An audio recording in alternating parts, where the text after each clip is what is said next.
Welcome to the World Center of Racing and the debut of the Davis Brothers Roofing Sunday Night NASCAR Series. Sorry for the technical issues, folks. We are already live. Josh Ward leading the topside charge right now as he's got the 23 of Austin Story glued to his back bumper. I'm Tony Chupasso, he's Katie Bodnott, and welcome to racing. We're finally back at it, Corey.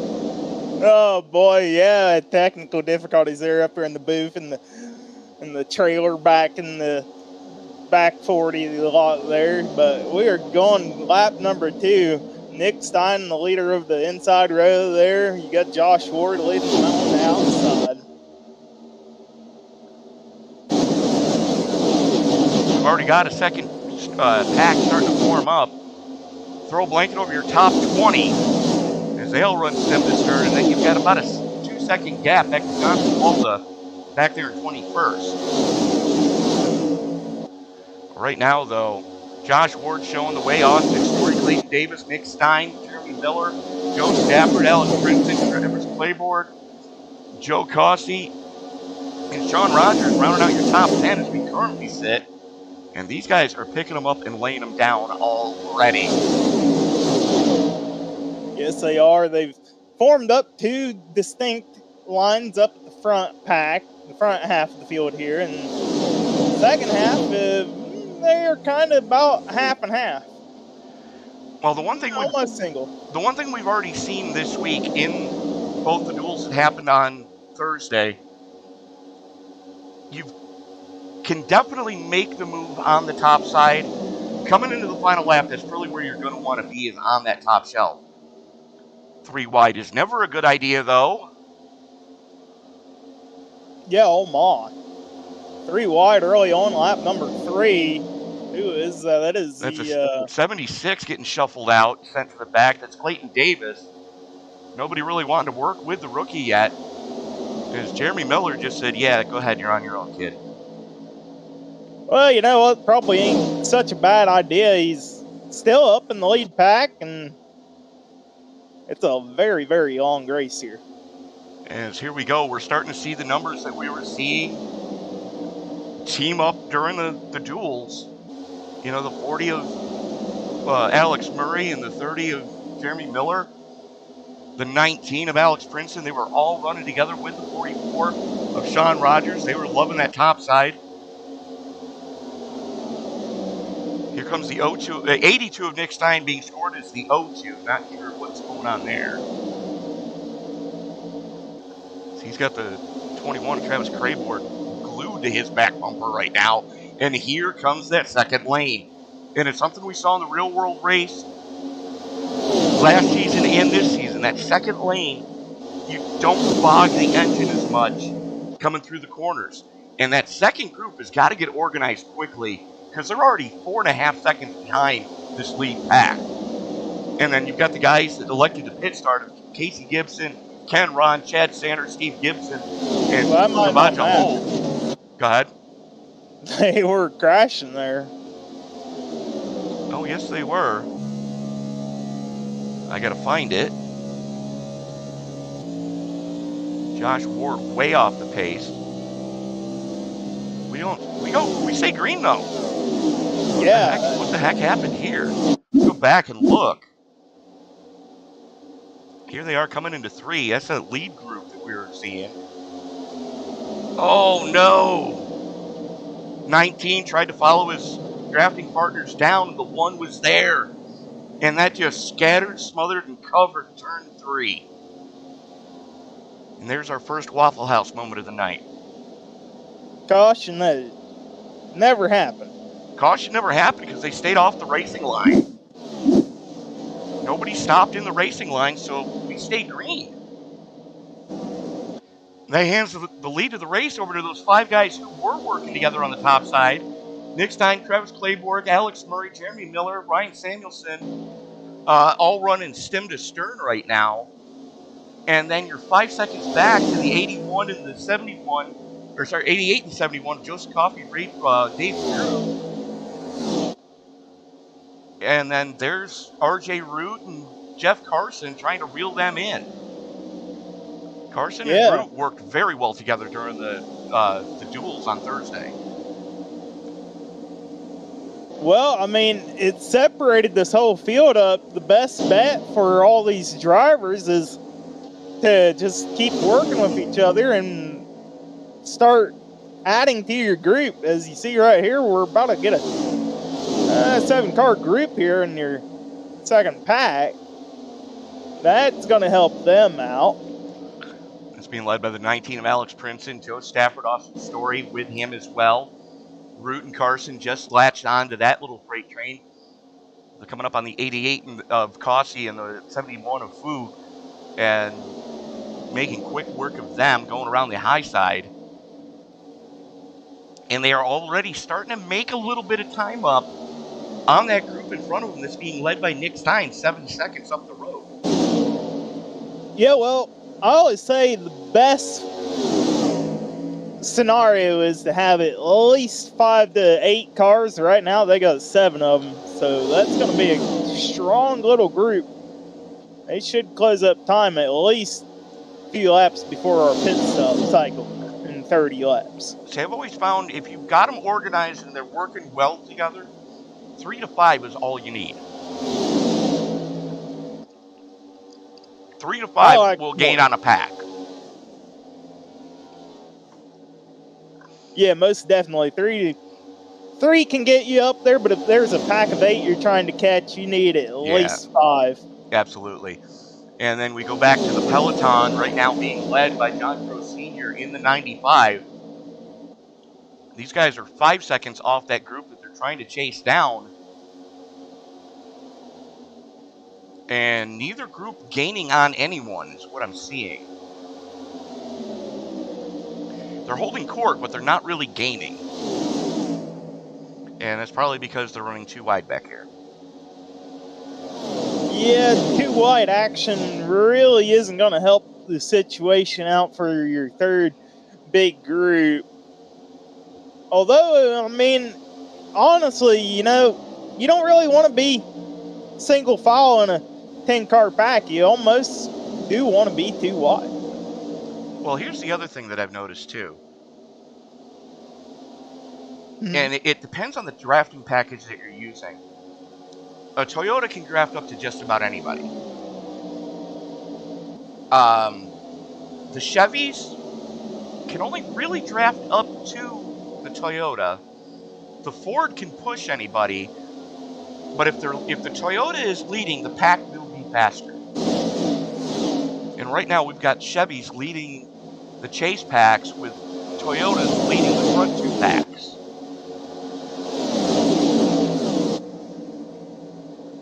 And this is not going to bode well for these guys. Yeah, it just happened to work out that 5 Toyotas survived the little jumble up there and were the 5 that came out in the front. And they were the 5 that were working together as the 19 of Princeton, who's back here now, came down into the 1. And you take a look at Josh Ward, he's way back here, getting it collected again. He's working with the 24 of Nick Breidenbach. Now, they've worked very well together last season. And, you know, it's definitely something that we're going to need to keep an eye on. And they have the chief cook and bottle washer here of Sunday Night NASCAR, Chris Claude, with them. Yeah, and that outside lane starting to sneak on ahead. That just doesn't look like the bottom right there is formed up enough. The front 3 are really, really working good together right there. And that's exactly what they're doing right now. The problem is, and I mentioned this a lot on Thursday, we're going to talk about it again here tonight. Nick Breidenbach, up there in the 24, is trying to lead this freight train. Yes, Nick has speed, but the drafting package on the Chevy is not as advantageous for leading the group as the Toyota is. Now, a Chevy and a Ford can work well together if the Ford is pushing the Chevy. That's about the only chance that the Chevy has. Toyota, they'll work with anything. I really think it all comes down to the gear ratio in these cars, but there might be a little difference between each manufacturer. There's a lot difference between all the manufacturers. As I said, that's one thing I noticed in the NIS races that I spotted for this week. The Chevys had a difficult time drafting up and getting to the actual back bumper to push along another Chevy. Now in a Toyota, they can glue themselves there and not have to worry about it. The Fords, they could draft up to the Chevys, not so much the Toyotas. So ideally, if you're going to work with a three-car pack, you want a Toyota leading the way with a Chevy in the middle and a Ford pushing.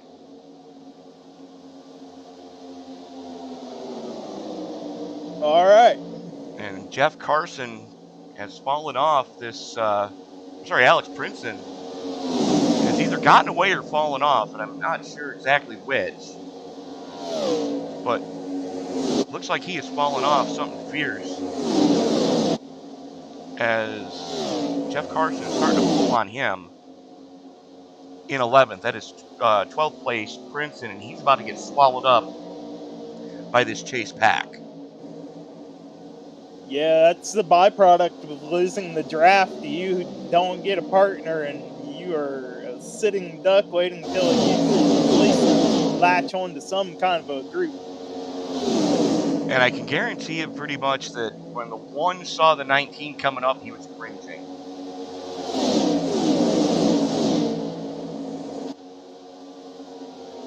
I think you forget about it until the end of the race, about the incident. I do want to thank everybody for joining us in the live chat right now. If you haven't done this already, feel free to give these videos a thumbs up. It really does help share these around with the YouTube algorithm. And this is one of the reasons why you always turn on bell notifications when you subscribe to the channel, so you don't miss a single moment of action on track. Unfortunately, we had an issue with YouTube earlier, and we caught the race just as it was going green. So I do apologize for that. But we do need to thank our very good friends over at Davis Brothers Roofing. 40 years in the roofing business. I mean, that's a lifetime for some people. And, they've been your go-to people in the Mid-Tennessee area, the Mid-Tens, for all your roofing needs. And while we're at it, we also do need to thank our very good friends at, and I just lost my place. We do need to get our very good friends over at Jack Dowell Motorsports Simulators for providing the trophies for tonight. I saw the trophies. Corey, I don't know if you had a chance to see these things, but oh my God, are they beautiful. No, I have not had a chance to look at them there, Tony. Well, let me send this to you, and you tell me what you think about these.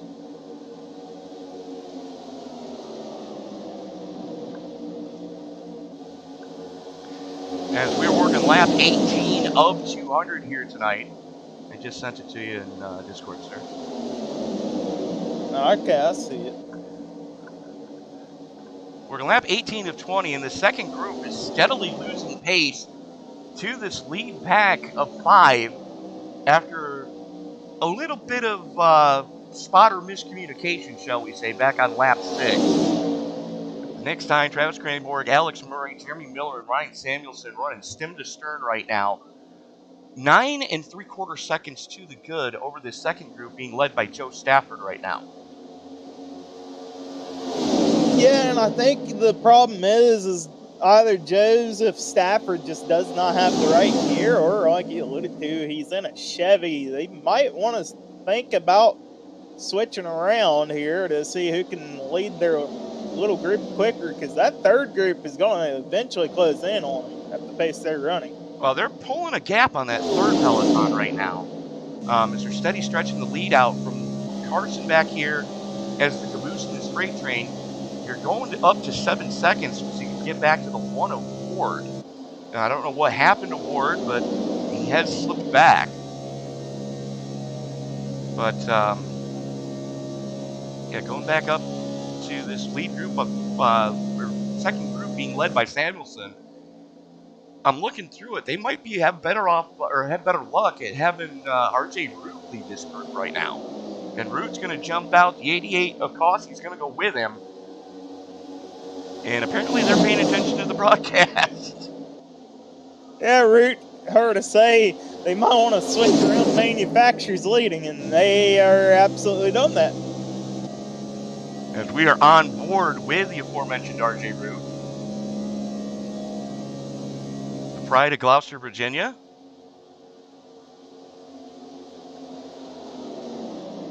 As he and Cossey working very well together right now. Cossey Chevy able to push the daylights out of that Toyota Root. And now you take a look at your top 6 are all Toyotas.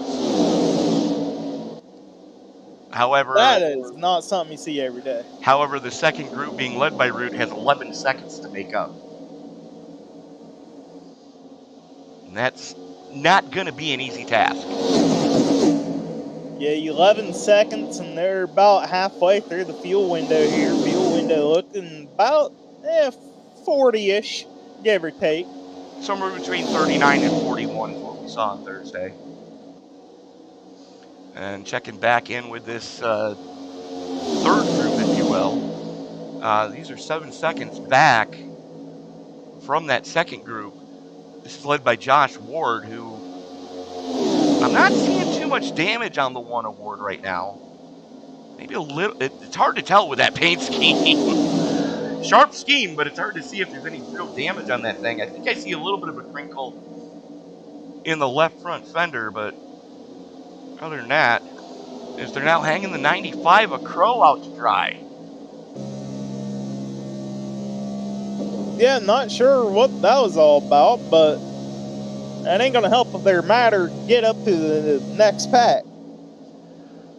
Yeah, I'm not sure what all is going on here, why they're doing that. All they're doing is time.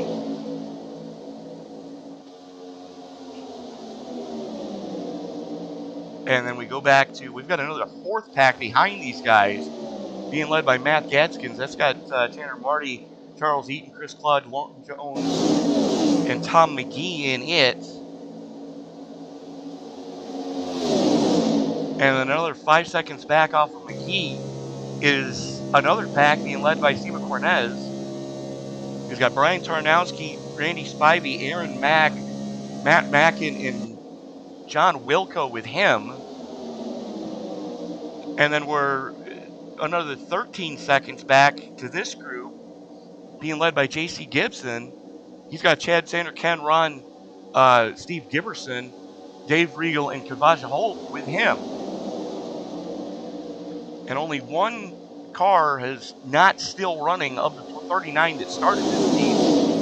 And that is the 76 of Clayton Davis, who has been on pit road for the last 7 minutes. Yeah, he's got a little damage, actually. That right front tire is knocked in. Yeah, that's Bluetooth right front suspension. That doesn't normally work too well. They have not perfected Bluetooth suspension on these cars yet. Checking back in.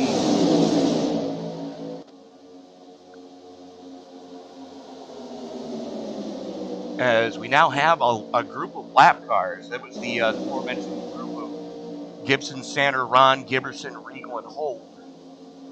They are working now with the race leader, which would explain why the race leading group is now pulling away from that second group, being now led by RJ Root. Yeah, that's a very good explanation of getting a gap.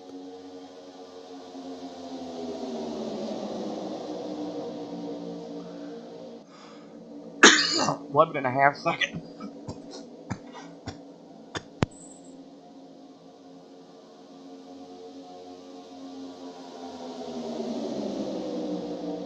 Folks, his drink went down the wrong hatch.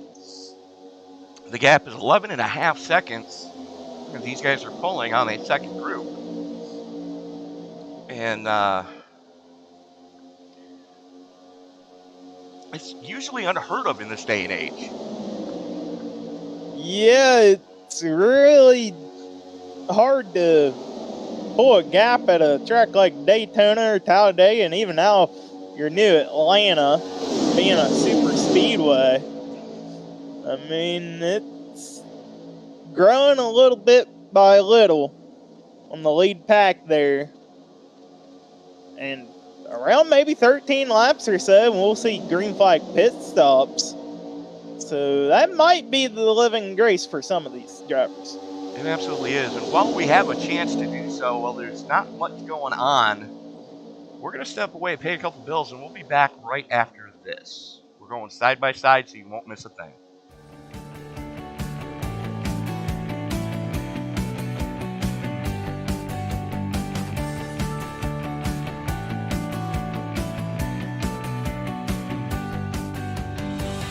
Davis Brothers has been providing homeowners and businesses with exceptional roofing services since 1983. From repairing roofs on small homes to installing new roofs on large commercial retailers, no job is too big or too small. Your home is an important part of your life, and your roof is an essential part of your home. We understand that. Whether you're inspecting, repairing, or replacing your roof, we'll treat your home like it's our very own. Low slope, steep slope, big or small, it doesn't matter, we do them all. And remember, we have the capabilities and the manpower to take on any size job. When it comes to your roof, it's important to be proactive. Choose an experienced roofer you can trust. At Davis Brothers Roofing, we are your experienced roofer. Contact us today for a consultation and let us earn your trust.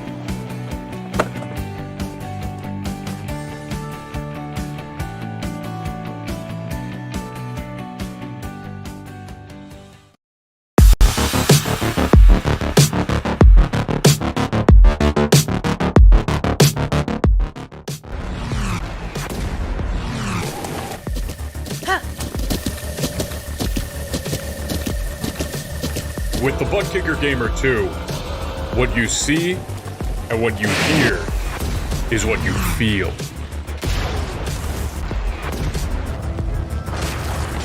Butt Kicker. The future is feeling.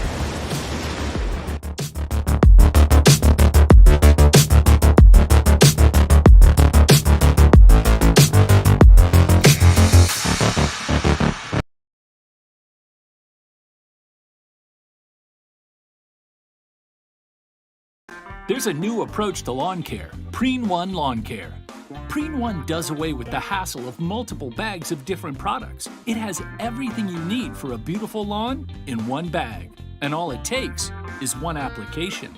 For season-long weed control and feeding, apply the granules when the lawn is wet and weeds are actively growing. It blocks crabgrass all season. It prevents crabgrass seeds from growing. It kills the seedlings too, even when applied 4 weeks after they sprout. It's your best defense against tough weeds like dandelion, chickweed, henbit, and hundreds more. Plus, its slow-release formula feeds the lawn evenly for months to build stronger roots for maximum heat and drought resistance. Preen One delivers convenience and better performance in one package with one application. Spend more time enjoying your lawn and less time working on it. Preen One, and it's done. It's a lawn dream come true.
What's up, guys? Roger Debo, front tire changer for the 45 Alpha Prime car. You're watching Sim Racing Media.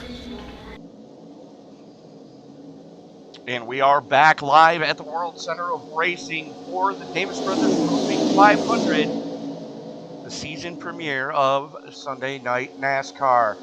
I'm Tony Chapasso. He's Corey Bodnut. And you didn't miss a whole heck of a lot. Just everybody trying to figure out who they can work with, who their dancing partner is going to be. And that lead group of 5, the second group has cut back into their lead, Corey. As we went to break, it was 12 and a half seconds. It's now down to just over 11 and a half.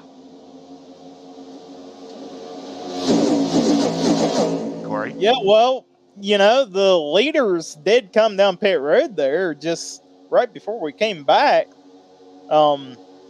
That changes the aspect of things. Well, that would explain why I missed that. And there is the leaders group of Crayborg, Murray, Miller, Stein, and Samuelson. The top 3, though, of that group that's already pitted. Back in 22nd right now is RJ Root. Is currently leading this big grouping right here. As Kavaja Holt and Dave Regal are currently racing for the final spot. The lucky dog right now, which currently is being held by the 00 of Holt. And, what we saw in the duels earlier this week, Regal's going to have his work cut out for him trying to get by that Ford. Yeah, you don't want to give up a lucky dog spot too easily at all. Kavaja he's got to ride and wait for an ultimate yellow. And hopefully they're not involved in it, as we are fast approaching when the rest of these guys are going to come down. But taking a look at the speeds these guys are hitting, they're flirting with 200 going into turn number 1. I never would have expected that this deep in the pack. As here we go, second group already coming in. It's a hornet's nest right there, in contact between Josh Beluda right there. Oh, wow. Oh, my. John Bewaldick just got sent. Let's see if we can, if I can find that. But doesn't look like he had any damage done. Everybody down and away. Looks like 4 in fuel for everybody. And here comes the lead group being led by RJ Root. So far, nobody's been popped for speeding on. And I use that qualifier in there, so far. But 3 wide in pit road is never a good idea, as the 88 almost did it. Root just flew through his pit box. Oh, no. That's the kind of mental mistake that you do not need to make, and that is going to really hinder Raymond. Holy crap. RJ Root just blew through his pit box. Never even slowed down. So now he's got to come all the way back around and try to get that stop done and dusted. Meanwhile, here comes your effective race lead. That's the 21 of Craneboard. And we saw him and the 40 of Murray working very well together with Miller during the second of the duels on Thursday.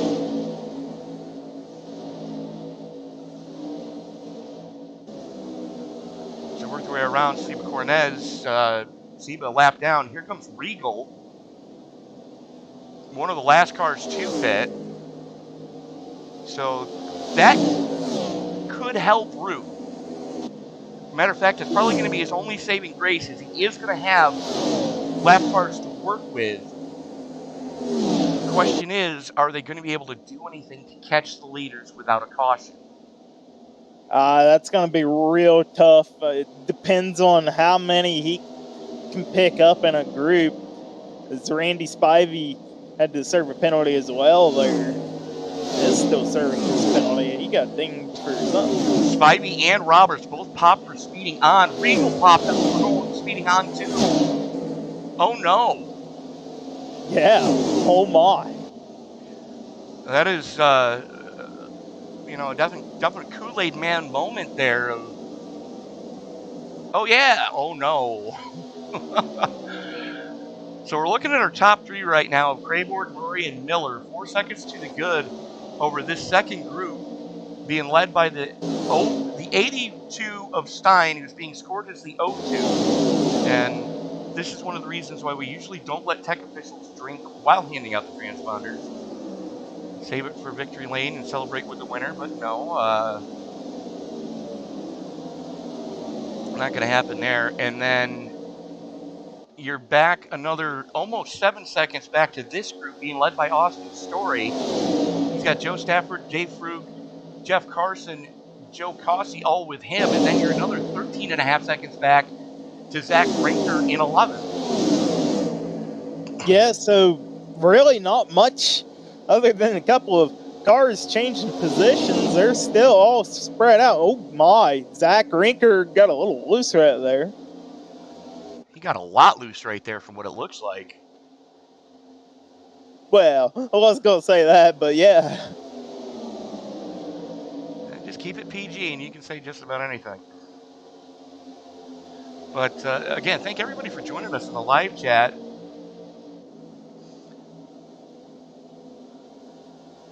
Let us know who you're pulling for.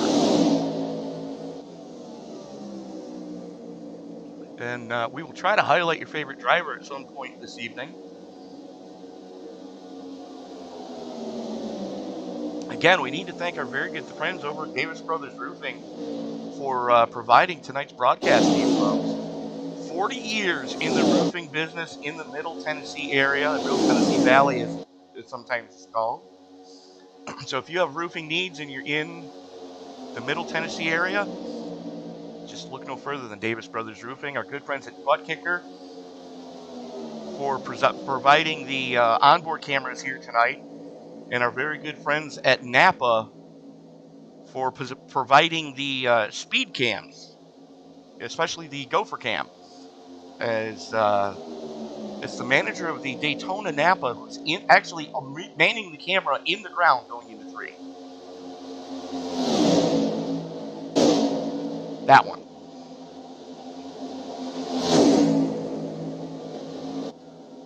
So,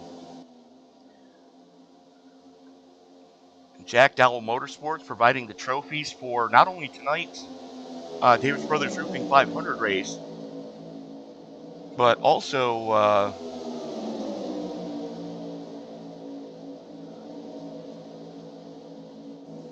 the Jack Dowell Motorsports Daytona 250 on Monday night, or on Tuesday night for the Jack Dowell Motorsports Truck Series. And they're providing the trophy for the Monday night Xfinity Series, which will be getting ready to kick off tomorrow night. Dave Regal will be in the booth for that one, I believe. So, still a lot of racing left this week from Daytona, Corey. And I don't know about you, but it just something feels right with the world again now that we have cars on track in Florida.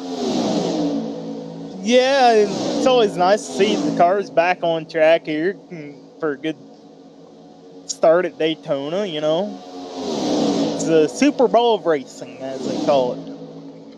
Well, considering that the Super Bowl didn't start till the mid-'60s, shouldn't that be called the Daytona 500 of football? I'm just saying. I'm just saying.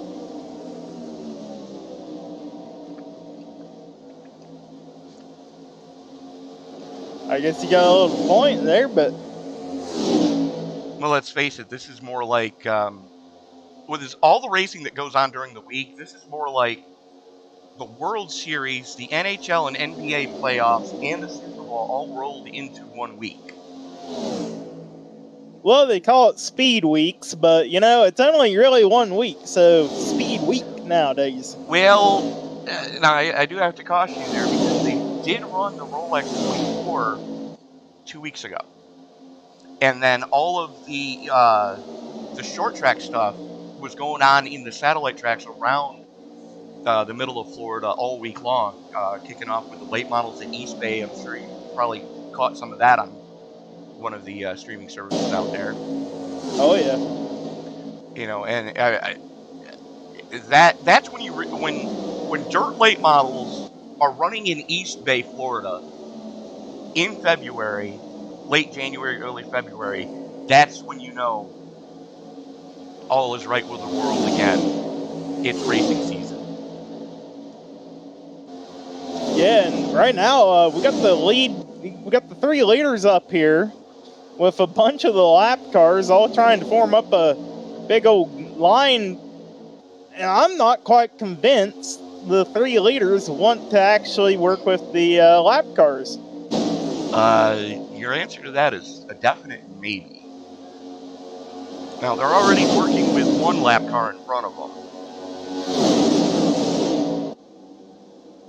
And that looks to be the 69 of RJ Root, who is being scored as the last car on the lead lap. And the one thing I do know is those 4 cars are all on the same team. So 4 of those Toyotas at the front of this field, with 1 being the last car on the lead lap, they're all communicating very well with each other right now. Yeah, I would say they're going to try to keep their teammate on the lead lap for as long as they possibly can. That is the nicest thing they could do.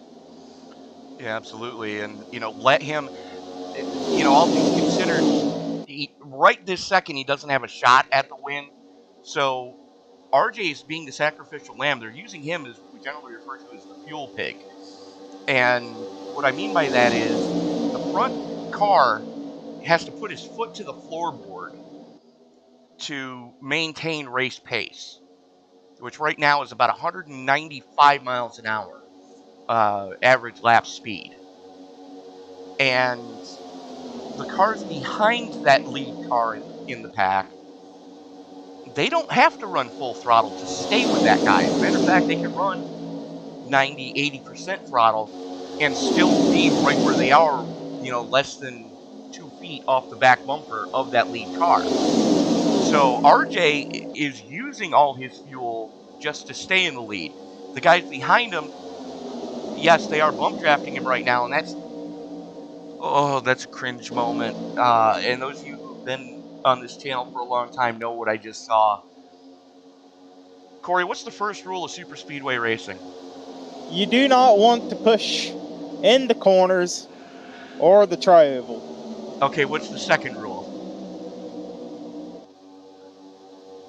I don't know the second rule. Don't push the pusher. So if you're the 3rd car in a line, keep your front bumper off the car in front of you.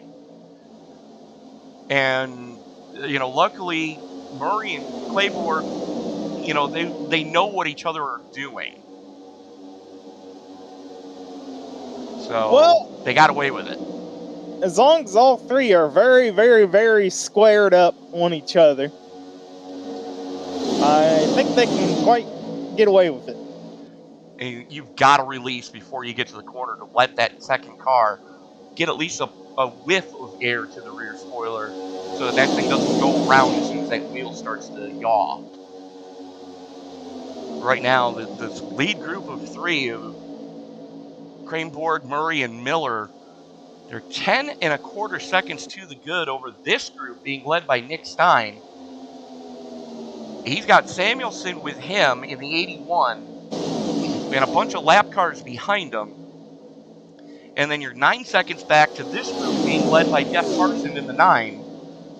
So the good news is these chase packs are all these packs that we're seeing so far are being led by the correct car until you get back here to this peloton being led by Josh Ward, who's in a Chevy. And unfortunately, that 09 of Rinker is not getting to the back bumper of Ward, so they can't make up any time, but they are getting a pull from those 2 lap cars in front of them, so that's the good news. Yeah, that's going to be Ken Rand and Chad Sander that they're going to get the pull on. We'll see if they decide to stay in line. So far, right now, they're electing to stay in line, and I think that's about the best decision they could make. Absolutely, because you've got that Toyota of Ron now leading that group. But they're going to have yeoman's work to try to catch that lead pack. You know, as a matter of fact, that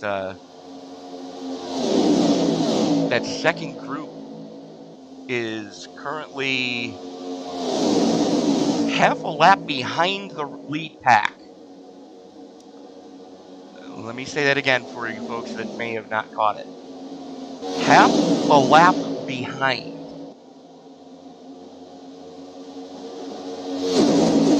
Well, if you're Raymond Root, if you squint hard enough, when you get around out of turn number 2, you can almost see the back end of that group.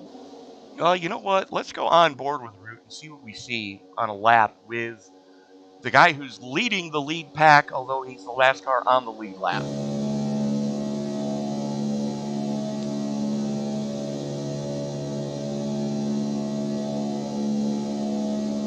You see just how rock steady he's holding that wheel.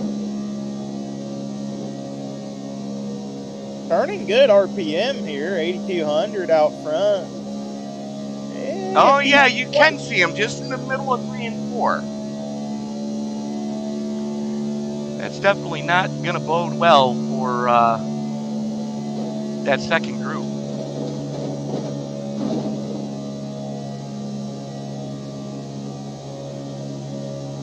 Yeah, they're eventually going to kind of close in that gap. I mean, there's still a lot of the time left till we go for our second pit stop here.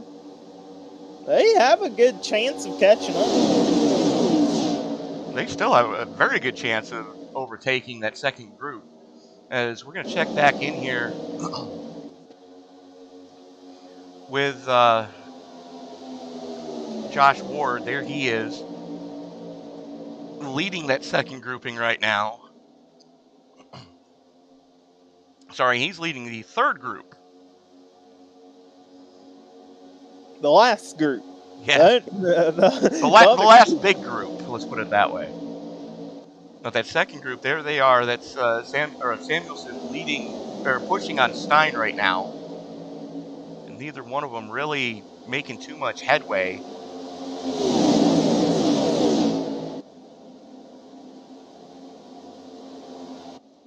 Yeah, Stein's pack is almost about 17 seconds back from catching up to the lead pack. They've got some work to do here. They do at that, as just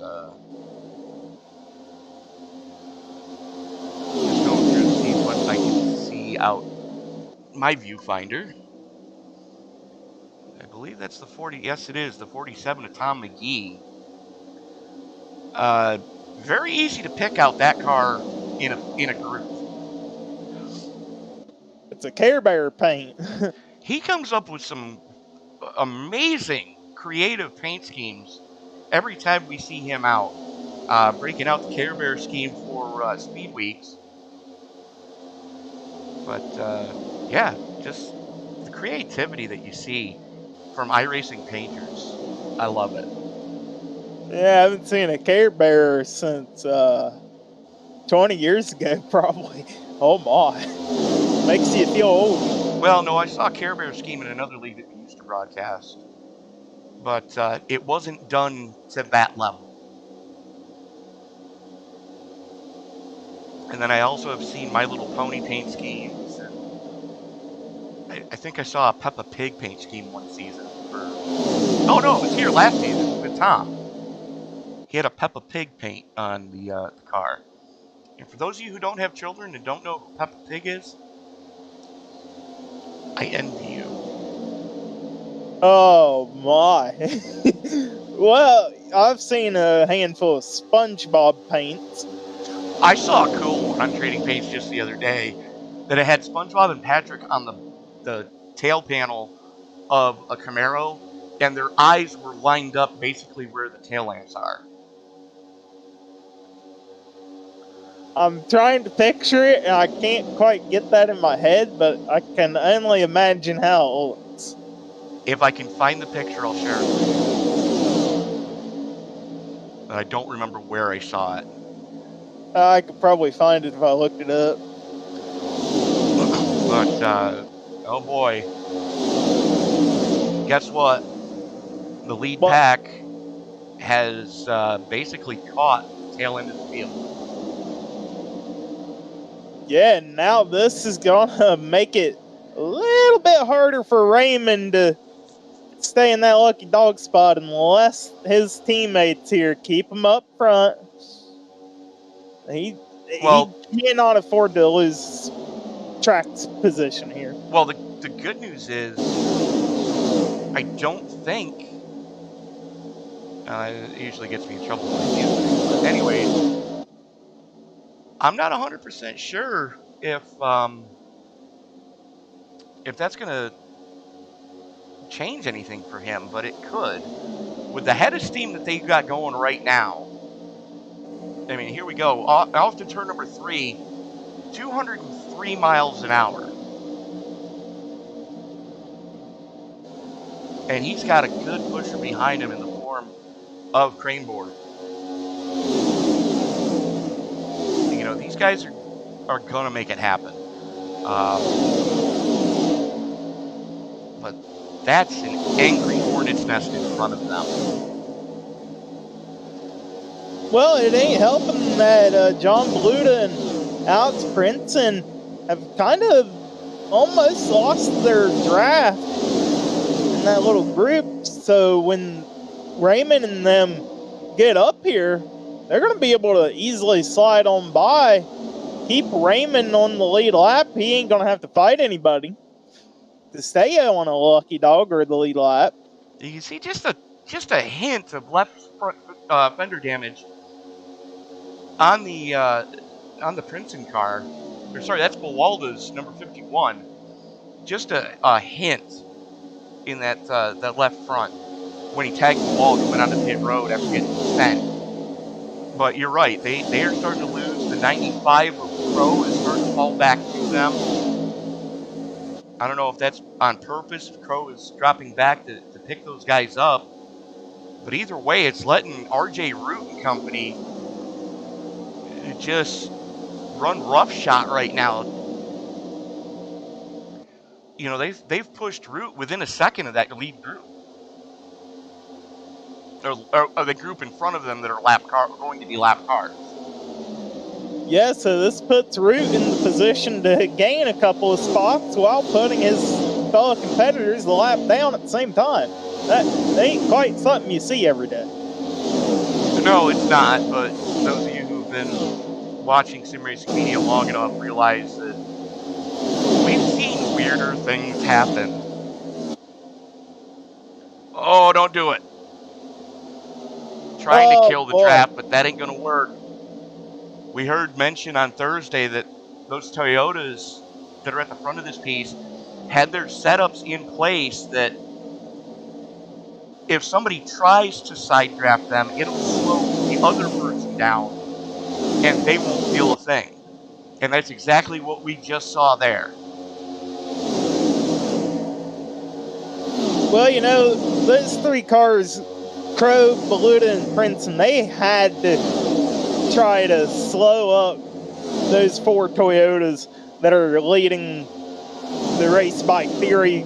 Raymond obviously in the back of the pack, but he's out front leading his three teammates that he needs to lead. His three manufacturer teammates. And you kind of got a feel for John Crow Sr. right now as he is steadily drifting back off of these guys. This is what RJ Root is seeing if you had a passenger seat in the car.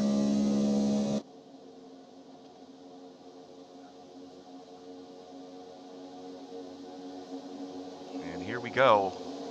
Root's already up to 15th. As that is the lead group, and too wide is not what they were hoping for. Oh, and the lap car pulls down, shuts the door. They have to swerve around. Oh, my.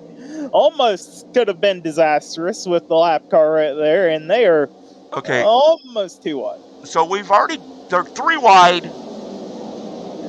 Root's into the wall. The 73 just put Root into the wall. Yellow, yellow, yellow. And there is a caution. Oh my. What for? Stage break. Oh, stage break. Oh, we have stages? Yes. Oh. We do now. Actually, no, I take that back. Looks like Clayton Davis.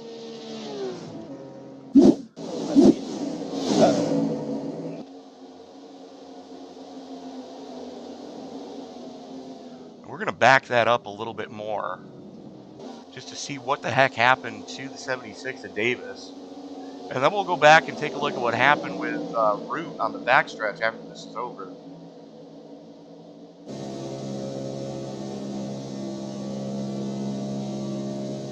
As here we are on board with Davis. Down the back straightaway he comes. And it looks like it may have been a bump draft gone wrong. Oh boy.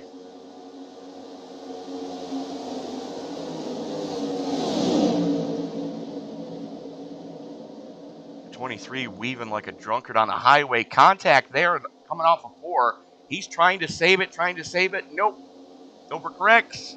Undercorrects. Overcorrects. Into the grass. Time to call Preen to get the grass reseeded. And there it is. Pace car is already out at that point. Yes, it is.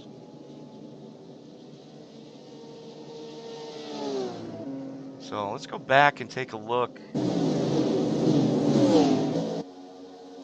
Okay, so keep your eye on the 69 of Root. When we get to the back straightaway here, matter of fact, we're going to jump up to our friends in the iRacing blimp. So there's the 9, giving everybody a pucker moment. Now, Corey, we've talked about the first 2 rules of Speedway racing. What's the third?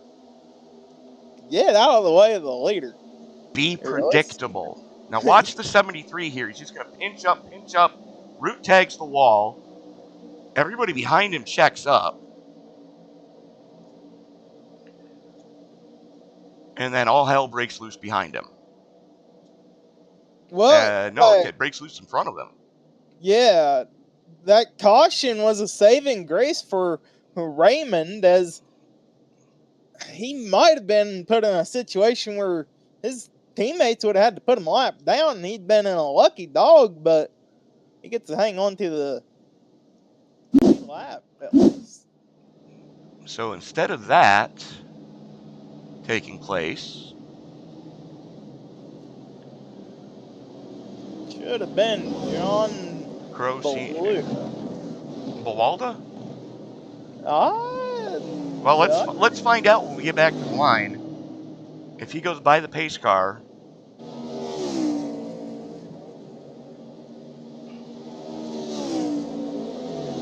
yes, Bawalda did get the free pass.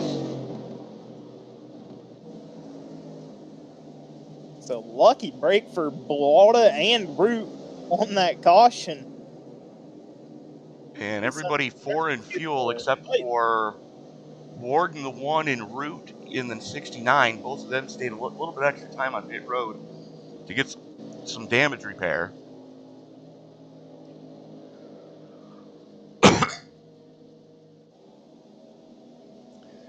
But with lights go out on the pace car that quickly, so we are going to stay here for now.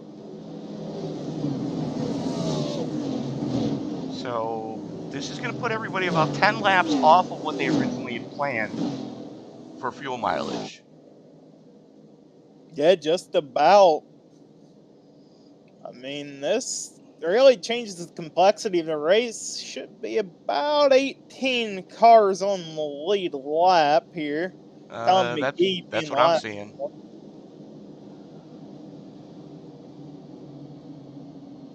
A lot of cars are going to be fighting for the penultimate lucky dog spot.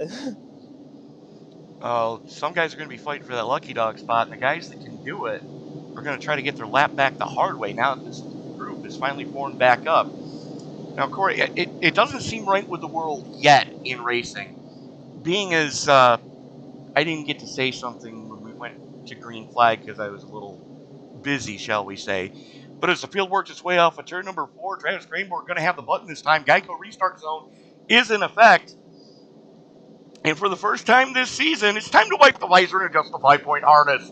Grandma, grab the popcorn because it's time to get it on in Daytona. Race fans, it's showtime! Green, green, green. I feel better now. If we had a face cam, you'd just see me cringing the entire time during that moment. You're welcome. You'll get used to it. And so right now, Craneboard jumps up to the top side to pick up Miller. That's the 9 of Carson. This is the closest he's been to the front since the opening salvo of this race. He's leading the bottom line with the 88 of Cawsey right behind him. Here comes the 81 of Samuelson down to the low side to pick him up. Frug in the 4, getting the pull from those Toyotas up front. Samuelson now bails out, goes back to the top. Apparently he didn't like what he was seeing on the bottom lane. No, that bottom lane led by Carson just does not seem to want to start pulling as good as everybody else on the high side. Now they're starting to gain a little bit of ground. Carson had some pretty good success in the other night. And you've got 5 Toyotas and a Ford in your top 6. 3 Chevys and 2 more Toyotas in your top 10. And this is not what everybody wanted to see with Craneboard, Miller, Murray, and Stein all running stem to stern right now.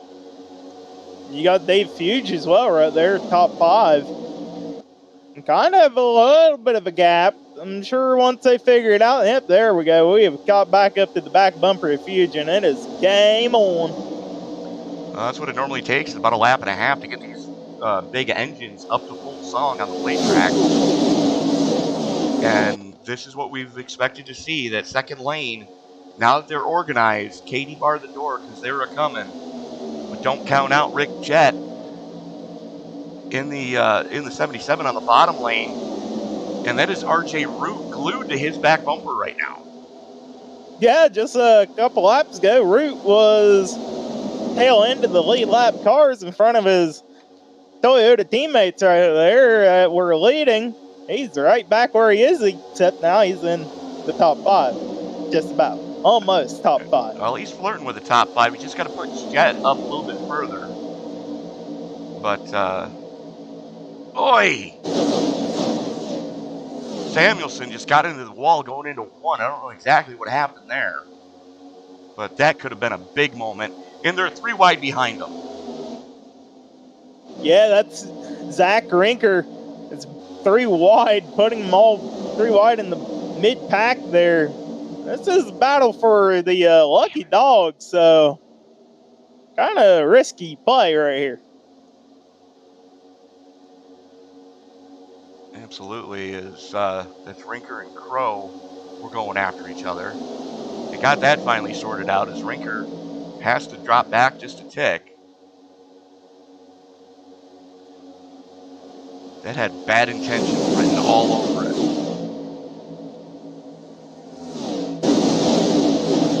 Now you got to wonder if we get Jet out front of the 3 Toyotas up top, does Jet abandon help from Root and go up there to block, or does he stay on the bottom and make sure Root gets clear?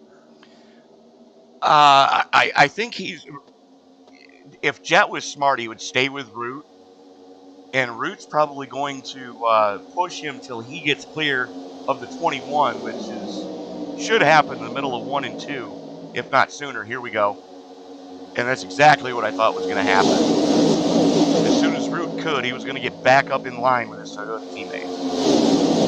Yeah, if I were Jet, I would have went up top of Root, but he really had no reaction time to think about it. That happened almost as soon as Root had a hair opening and went up there.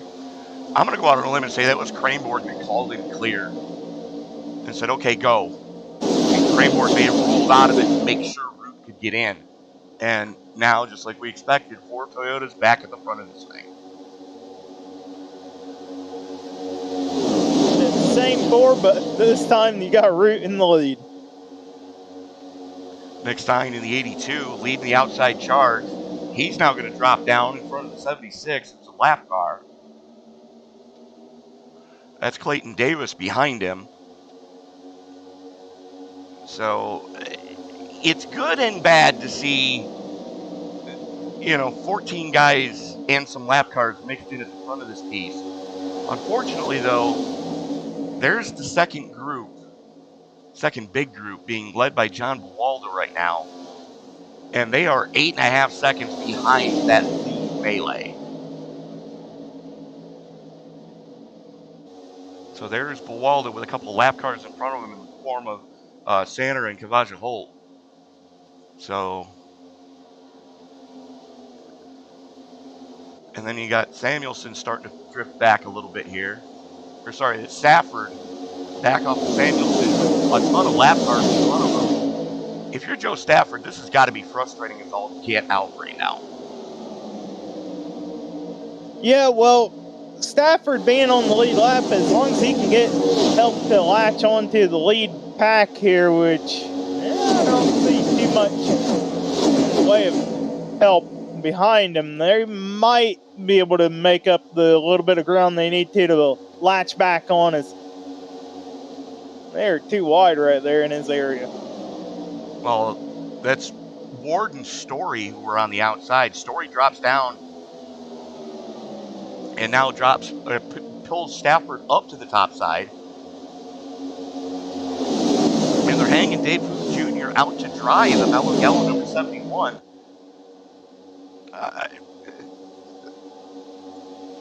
Welcome to SNN, rookie. About the only thing that I can say right now. He'll remember that. He'll remember who left him there and who didn't. Yeah, absolutely. Let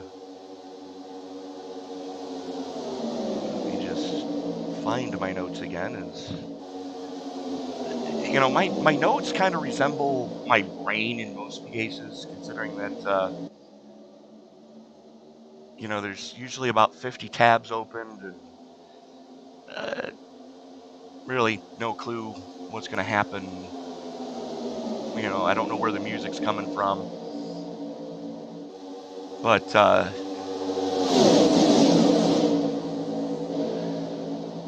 now next week, Corey, we're going to be at another one of the big tracks as the series moves to the West Coast again. And we kicked off at the Coliseum last week, or 2 weeks ago.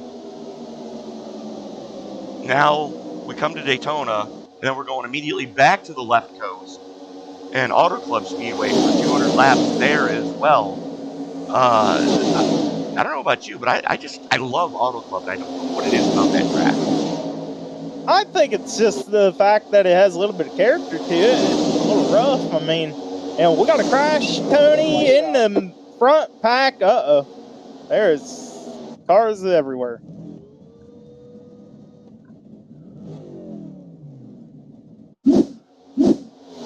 Like Randy Spivey might have caught a piece of this one.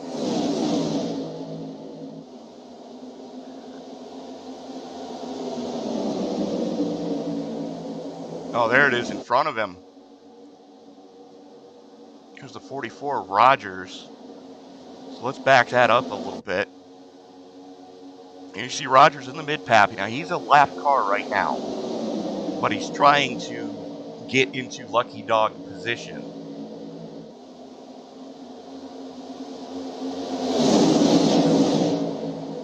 And we're going to go to the blimp here. Again, that's him on the low side and just...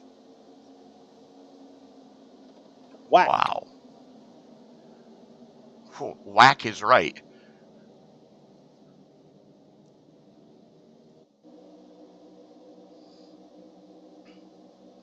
Let's watch this again here. Again, you see the 77 in front of him. That is Rick Jett. And you're going to see the 82 behind him break. The 09. Oh, there it is. The 09 came down. 82 had nowhere to go. and turns the 09 into the 44. And well, just like that, we're under caution number 2 for this evening. So while we are under caution, we're going to step away, pay a couple bills, and we'll be back right after this.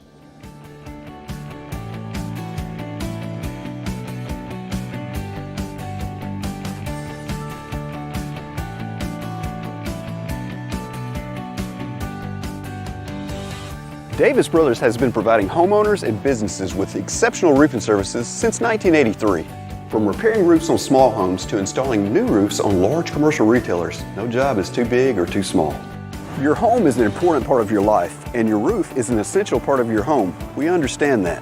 Whether you're inspecting, repairing, or replacing your roof, we'll treat your home like it's our very own. Low slope, steep slope, big or small, it doesn't matter, we do them all. And remember, we have the capabilities and the manpower to take on any size job. When it comes to your roof, it's important to be proactive. Choose an experienced roofer you can trust. At Davis Brothers Roofing, we are your experienced roofer. Contact us today for a consultation and let us earn your trust.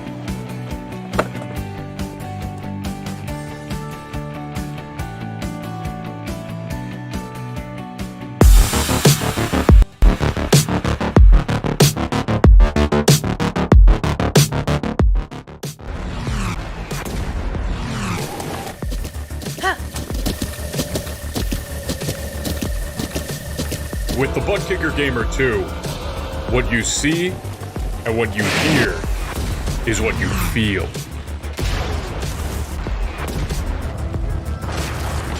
Butt Kicker. The future is feeling.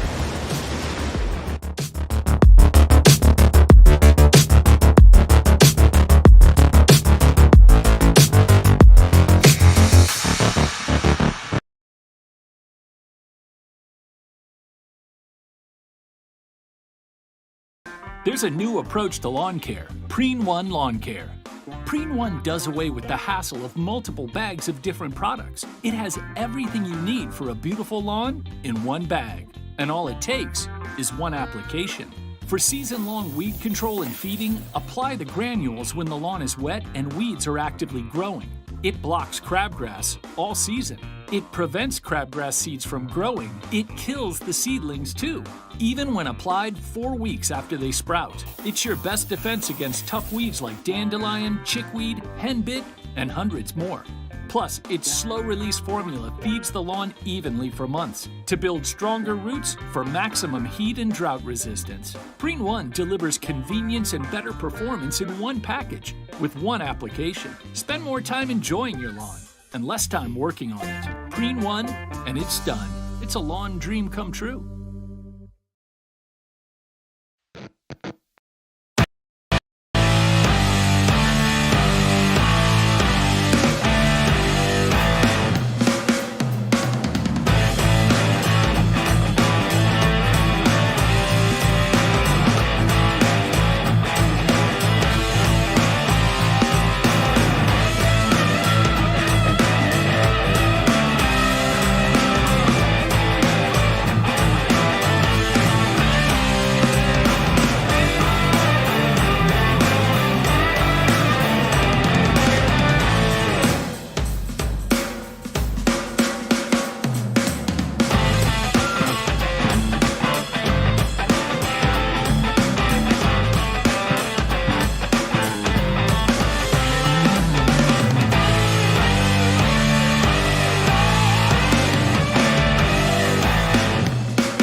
What's up, guys? Roger Debo, front tire changer for the 45 Alpha Prime car. You're watching Sim Racing Media.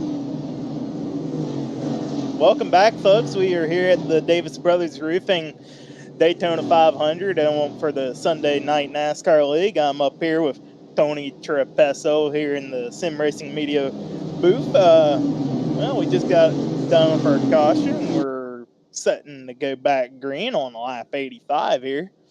RJ Root electing to take the outside lane on this restart. Yeah, and Lauren Jones, somebody that hasn't been up front all night, out front in the Cheetos car, the Cheetos Mustang. New Smyrna Beach native, going to be leading the bottom lane on this restart. The only problem is that's even more difficult than starting to the outside on a restart. As he's starting to the inside, he's definitely not going to have the easiest time trying to see RJ Root pull the trigger. Yeah, and the thing is, Root has both of his Toyota teammates right there behind him, so outside lane looking to be a strong one here as we're set to go green in the Geico restart zone. Absolutely. Pace car is in. Root has the button. And I stand corrected. It looks like Jones might have the button.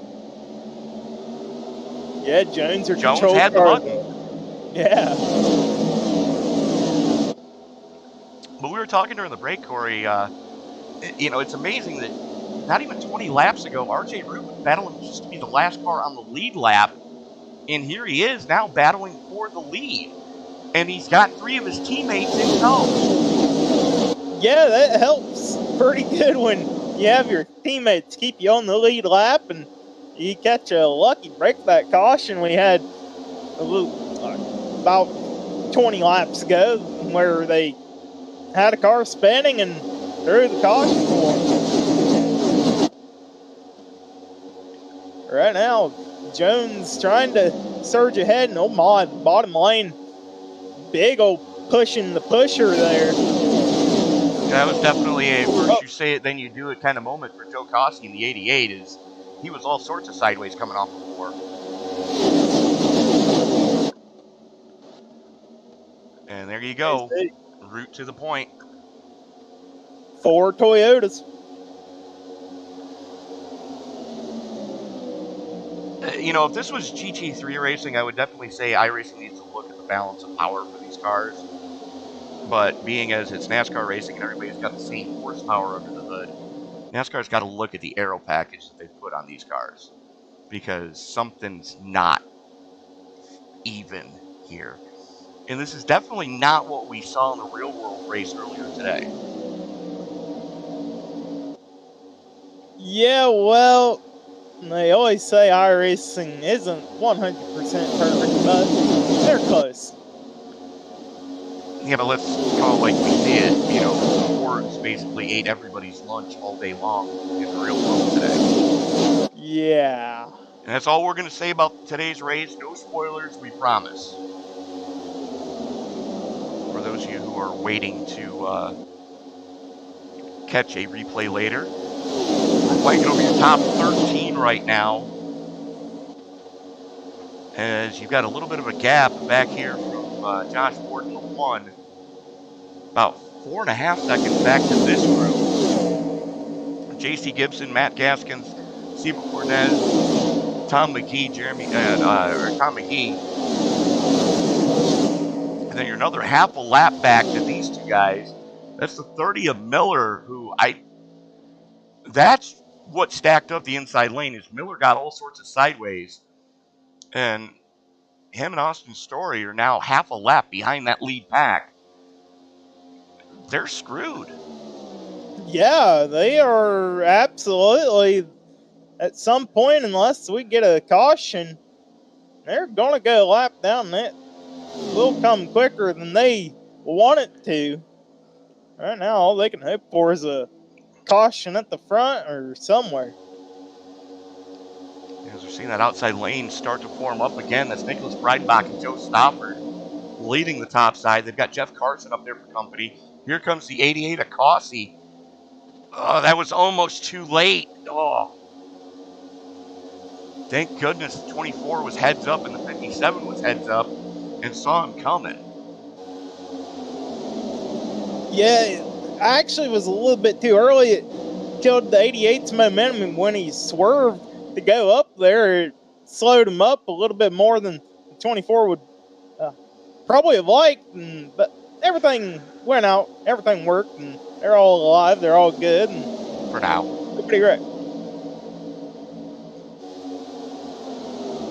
Working lap 90 of 200, almost to the halfway mark already. This race has already flown by, Corey. Yes, it has. I mean, think of the Daytona 500, one of your longer races of the year, set beside the Coca-Cola 600. It's all about attrition. If you want a chance of winning, you've got to be there at the end here. Yeah, you absolutely do. And these guys are smart enough, they've raced together enough to know that you can't win it on the first lap, but you sure as hell can make the night a lot more difficult. And we're not even to the halfway mark yet, so everybody's still showing a lot of patience. You know, everybody's kind of minding their P's and Q's for the most part right now. Nobody's getting crazy yet. We saw a little bit of craziness before that caution about lap 60, but, you know, that was because we had a big jumble up in the early going. And that round of green flag, Jesus! Yeah, we were saying about being calm. That was a little bit far from the calmness. Well, you know how drivers say, man, I was white knuckle holding on to the steering wheel for dear life. Yeah, well, I'm in a wheelchair and I just broke the handle again. I have an armrest on my wheelchair that I grabbed onto when I saw that coming. I'm like, holy crap, they're going to crash. And that would have been disastrous with the number of cars that would have been involved. And they There it might is. do it anyway. Yep, we're crashing. Okay. Yellow, yellow. Oh my. Boom goes the dynamite. And the next group is going to get involved. Arca! Hey, that's Dave. Is that right? Go ahead. That was Dave. Oh, boy, he's 2 laps down and he still gets involved in a wreck that was half a track ahead of him. We're going to have to... Let's watch this thing again as Breidenbach and Eaton get into each other. Although it started in front of them with the 88 of Cossey, who gets into Stafford, but Breidenbach just gets annihilated. And you know what? We're going to reach out to Dave Regal once he decides if he's going to limp that car back to pit road or not. Let's take a look at Eaton now from the blimp. It's Eaton in the green and black 75 on the bottom lane. That's going to pop off in front of him. And he's basically going to have nowhere to go here. So 95 takes his nose off. The 11, victim of circumstance, catches a race car to the face. And the caution had already flown, but that second group just still comes dogpiling in. And there's Reigel. Oh, boy. Jeepers. There's a brake pedal. Right, Oh, yeah, no. You know what? Let's see what Dave saw.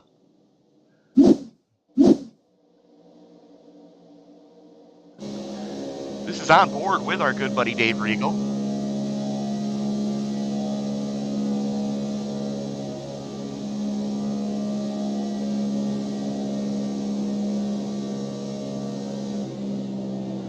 So he hears the caution being called and then tries to thread the needle and misses. He would have been okay had Breidenbach held the brake. It was Breidenbach coming back down the track that caught Regal. Yeah, well, he also would have been alright if he slowed a little bit more. Yeah, but that's neither here nor there. Half the one, half the other. It does look like, at least, all things considered, he is going to come back on track. Yep. And still 2 laps down, but... a lot of fuel-only stops here as we had just come back from caution when that took place. So a few cars getting ready to take the wave around to get at least one of their laps back.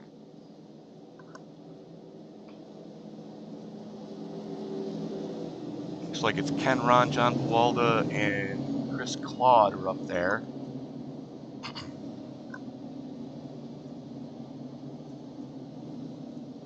Oh, yes.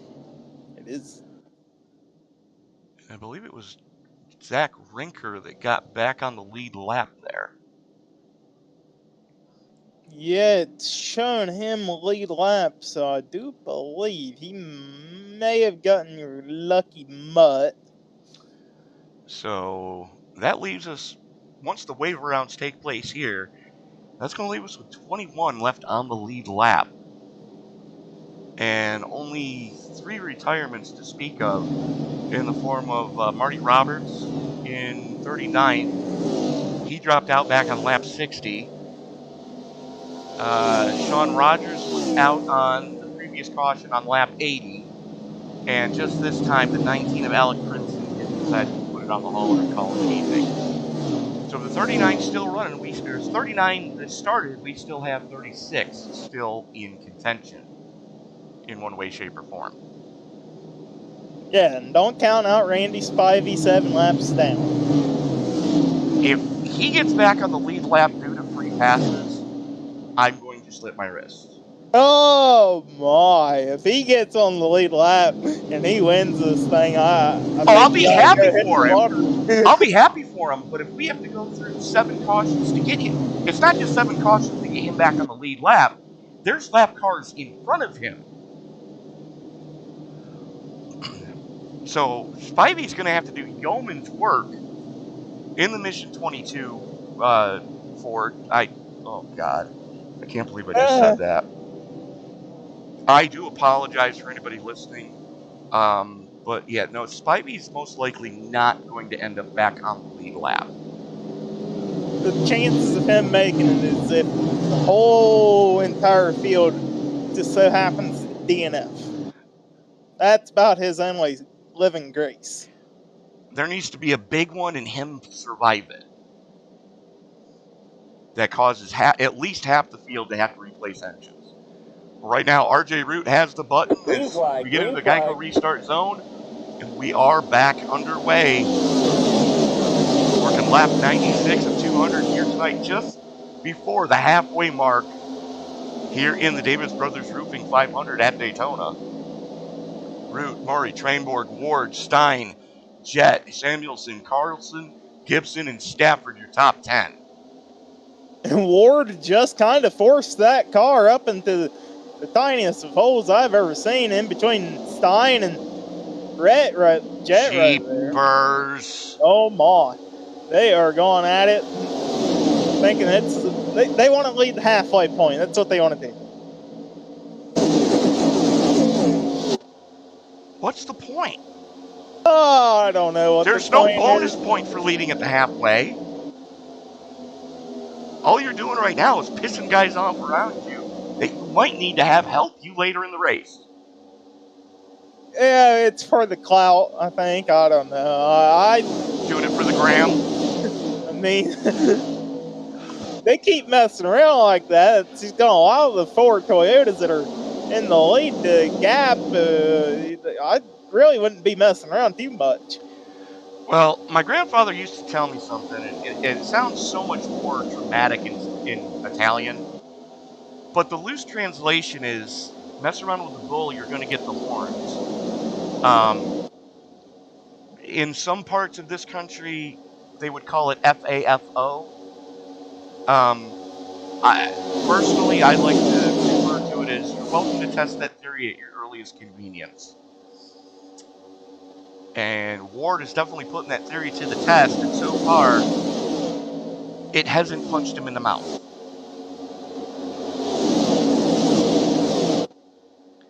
Yet. Yeah, it's still a long little race here at Daytona. Anything can happen with Josh Ward. He can still take the win. Well, he's definitely one of the strong runners up in the front. The only Chevy in the top 8. Look at that. That is a sea of Toyotas. That is a stark comparison to the real world where they only have 6 Toyotas in the field. Right. And I dare say that a lot of these guys picked up what car to use tonight from running the NIS races this past week in iRacing. The NASCAR iRacing series. had its debut started on Wednesday. Wednesday. And, and that's something that, Frank Marchese and I found out in the first one. We were in, the first time that you could sign up for one, he was driving, I was spotting, and we found out that the Chevy, it can only really draft up to the Toyota. If it's trying to be pushed by anything, forget it, you're on the front. Yeah, well, I'm near and dear to the Chevy, and I might have complained a whole lot during my one attempt at the Daytona 500 and the NIS Open Series that it couldn't pull a lane, but you know what? I am sticking with my Chevy. I'm never going to go over to Toyota. I'd maybe drive a Ford, but never going to touch a Toyota. Now, the Toyota is the one Cup car that I don't own. But, if you guys want to go back and take a look at that, you can check that out on the Sim Racing Media channel. And whilst I'm thinking of it, let's take a quick rundown of what is coming up. If you take a look at our sister broadcast right now, the Fast Racing League, the Jimmy Phillips Memorial at Southern National is going on right now. Tomorrow night, we have the SNN Xfinity Series season opener here at Daytona, along with the SCL International Cup Series round 5 at Charlotte. That'll be a 7:20 Eastern Time start for the Xfinity and an 8:20 for the SCL Cups. And then we also have tomorrow the All-Pro Sim Winter Heat Series J-Ray's Spicy Jerky Championship 150 from North Wilkesboro.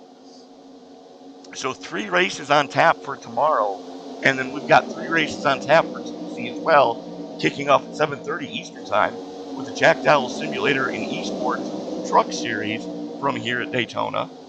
The AARL Blue Gray Plastic Cup Series, round number 6 at Homestead. There will be an 8:20 start on that one. And then the nightcap, as we always do, Western States Racing, round number 7 at Texas.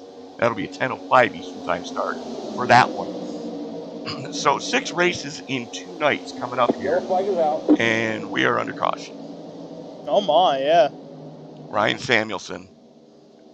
What happened, Ryan? He's got Bluetooth suspension on that car, because that thing does not want to go straight. Boy! That'll rattle your teeth. And there you see it, the right front's not staying on the car. Nah, and that's what caused him to spin right there, and luckily nobody drilled him. Nobody drilled him or ate the wall trying to get around him. And there you can see he's just struggling to get that car back rolling. And he's going to have to tow that. He's driving around currently. He might get away with not towing. Well, here we go again. Is RJ Root trying to catch the pace car now. We're just past the halfway mark. We're going to step away, pay a couple more bills, and we'll be back right after this.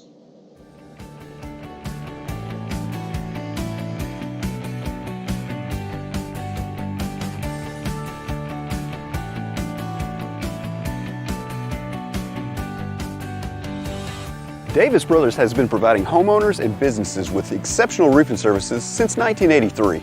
From repairing roofs on small homes to installing new roofs on large commercial retailers, no job is too big or too small.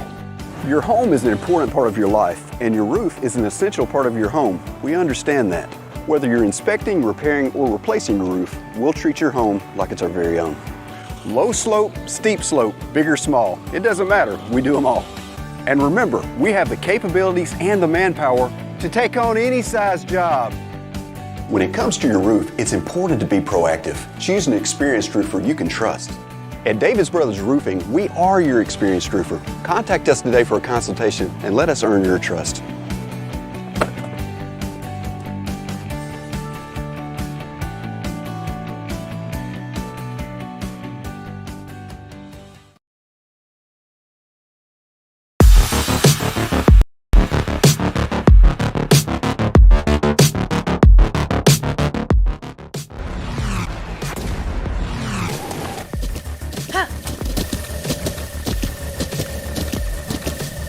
With the Butt Kicker Gamer 2, what you see and what you hear is what you feel.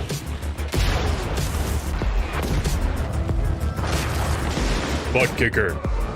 The future is feeling.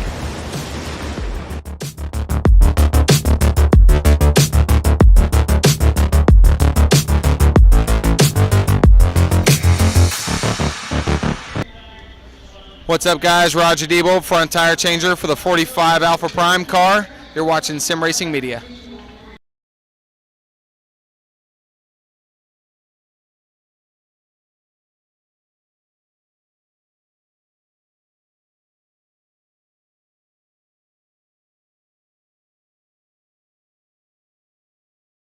There's a new approach to lawn care, Preen One Lawn Care. Preen One does away with the hassle of multiple bags of different products. It has everything you need for a beautiful lawn in one bag. And all it takes is one application. For season-long weed control and feeding, apply the granules when the lawn is wet and weeds are actively growing. It blocks crabgrass all season. It prevents crabgrass seeds from growing. It kills the seedlings too, even when applied 4 weeks after they sprout. It's your best defense against tough weeds like dandelion, chickweed, henbit, and hundreds more. Plus, its slow-release formula feeds the lawn evenly for months to build stronger roots for maximum heat and drought resistance. Preen One delivers convenience and better performance in one package with one application. Spend more time enjoying your lawn and less time working on it. Preen One, and it's done. It's a lawn dream come true.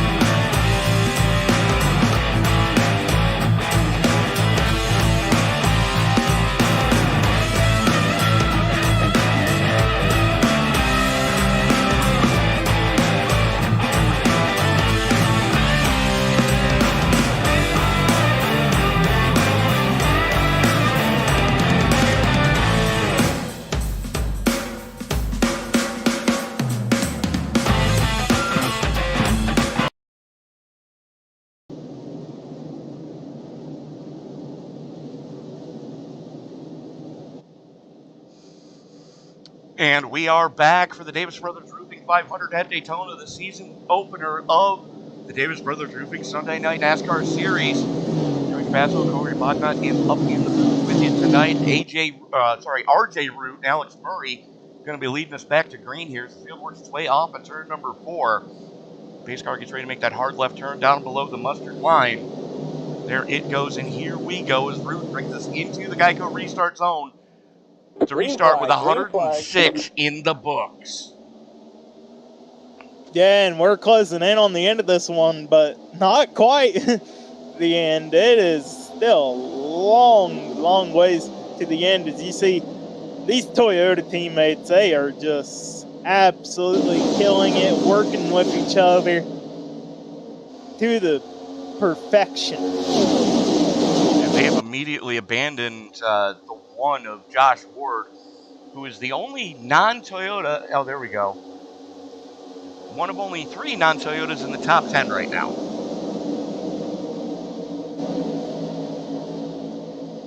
Stafford leading the outside charge with the other 2 non-Toyotas in the top 10. As Tom McGee works his way into the top 10 in the My Little Pony number 47. That is a Care Bear car. You're right. I put $1 in the jar for messing that up. Oi! Oh, we pushed Jeremy Miller down below the yellow line there. Had to get out of the go-go juice, and it's going to separate him a little bit. Good news is he's got Seba Cornez behind him, and Seba, one of the best pushers in this league on this plate track. So Jeremy looking to get back up to the rest of his Toyota brethren.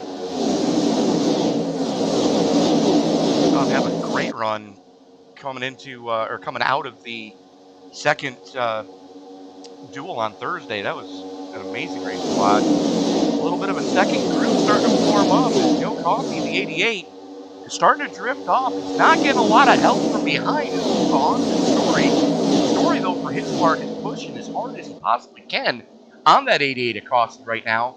It looks like Cossie might have a little front end damage.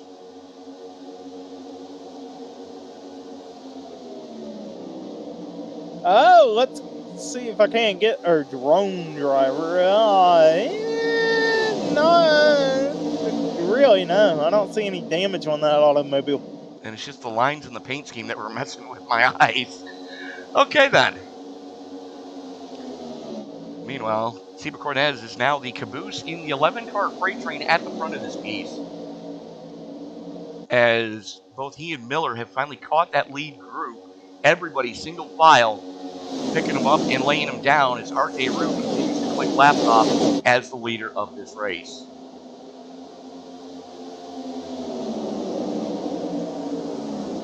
Boy. You can see all the movement down the back straightaway. Guys either trying to push or trying to get some clean air to their radiators. And that's the only thing I don't like about this car, Corey, is in the Xfinity car and in the truck, you still have analog gauges. The analog gauges, or the digital gauges on these cars, don't register if you're just watching. So we can't tell if anybody's getting hot on water temp or oil temp.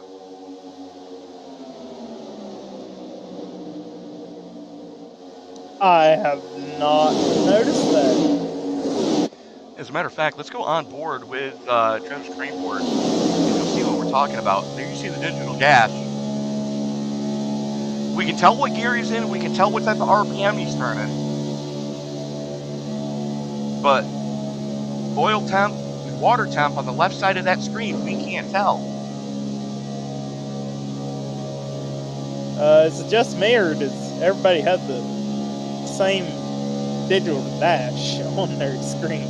Well, let's find out. We're on board with Josh Ward. Yup, same there. Tom McGee. Yup, same there.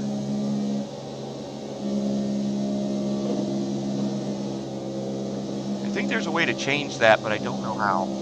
It's one of the F3 buttons.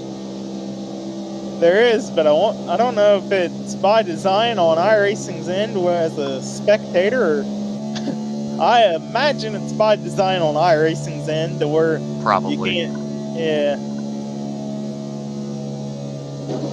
But it makes it very difficult. Well, the only time you're going to be able to see it is if you're actually spotting or crew chiefing for somebody.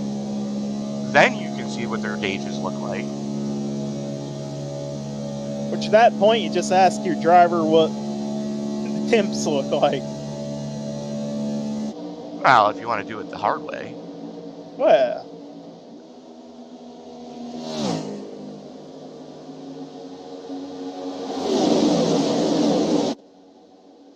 I'm never behind a car, so I don't ever have to worry about that. We just caught a glimpse of Brian Tarnowski. There he is in the Trish's Hope, number 29. Or 28, I'm sorry. Perennial favorite here in the SNN series. Unfortunately not on the lead lap, but still showing up and showing out for Trish's Hope. And for those of you wondering what Trish's Hope is, it is a I'm going to use the term forum loosely. It's basically a gathering place where people suffering from cancer, family members of those suffering from cancer, and those who have lost people to cancer can all interact with each other and let each other know that, hey, you're not alone in your battle. Unfortunately, it was just a year ago that we unfortunately lost Brian's wife, Stacy, to breast cancer. So, Brian racing in her honor tonight.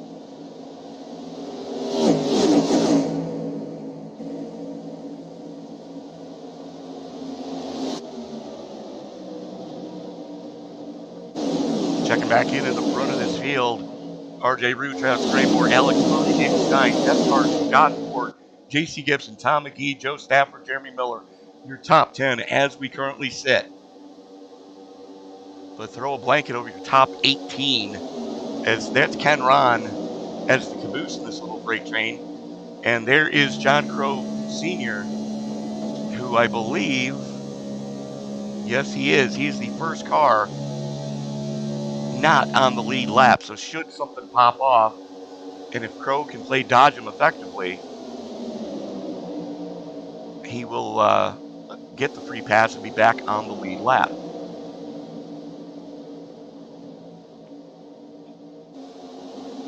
And oh my, Oy. kind of a checkup. I'm not sure what happened there, and there's the wreck, and John is unfortunately going to be involved. Yep. Oh my. I'm going to stop talking about people. What? I'm not quite sure what the root cause of that was. Just seeing a checkup at the front. Well, it was checking up with Miller. Oy. Pushing the pushers. Miller gets yeeted. The 88 eats the wall. Oh, baby. The 09 is Zach Rinker just got annihilated. And John Crow has issues as well. So let's see what the eye in the sky picked up on this one. It's going to pop off in front of him. Keep your eye on the left hand of your screen. The 57 gets into the 44, who's trying to stay off the car in front of him. And then all heck breaks loose behind him. And there's John Crow on the bottom of your screen going for a couple hits. Yeah. That's definitely I believe they call that a Code Brown moment. That ain't helpful on the cause of the lucky dog. No. Which means he's not going to get said lucky dog.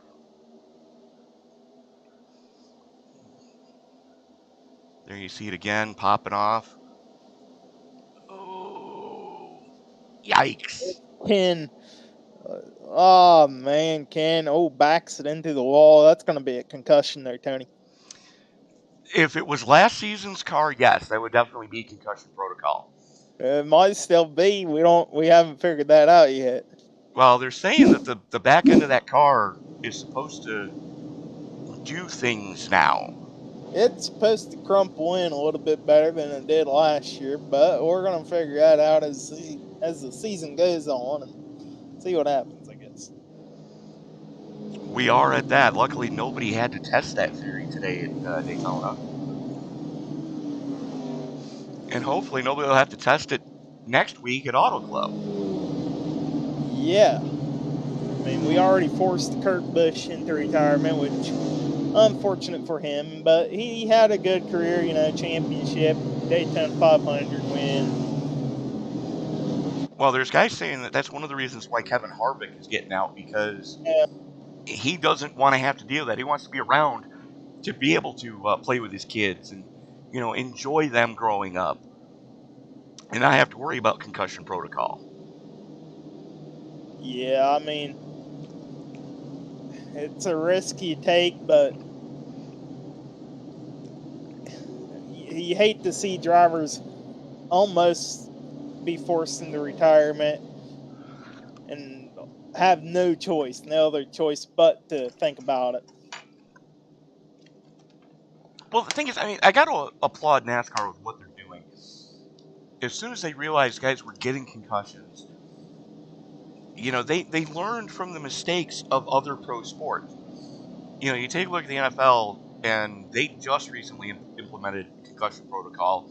That should have been that way for years for those guys. And then you take a look at the NHL, it was up to the individual team to decide what concussion protocol was. And I remember, I think it was not even 10 years ago that Sid Crosby was out for, I think it was 2 full seasons, before he could even strap skates on and not feel dizzy. And NASCAR realizing it's a problem now with race drivers. They made the changes back in the early 2000s to try to get these cars safer, and they've constantly worked to do that. And I think they rushed this car into production. I think they probably should have waited another year or so, done more testing, and figured out, okay, we need to put a crumple zone here and here because there's no way somebody's going to survive this. You know, they did the frontal crash testing. They didn't really focus too much on rear, and I think that's the problem, Corey. Yeah, you gotta have a crumple zone in these cars. You gotta do. Hey, at least they're mandating full containment seats and Hans devices. So Yeah, now I mean, that was just definitely a step in the right direction. Yeah, now they mandate a fireproof underwear and head sock. Well, ask anybody that's driven a sprint car or anything else powered by methanol. You'd be crazy to strap in without having your fireproof underwear on. Pace car is en route, has the button. We are back underway. Starting lap 120 of 200 here. 81 laps to go in this heat. Once again, the Toyota's all strong, formed up real soon. And we're going to go a bit of push action below the yellow line there towards the Seba Horns area. Cornez apparently not wanting to hear his spotter. And another name we haven't really spoken of much here, back in the Dasani number 10, and back on the lead lap and in the mix, is Fairview, Tennessee's own Chris Claude, who does a lot of work behind the scenes for SNN Cup, SNN Xfinity, and SNN Trucks. I don't know when that man finds time to sleep. So thank you, Chris Claude, for all the work that you do for the Sunday Night NASCAR crew.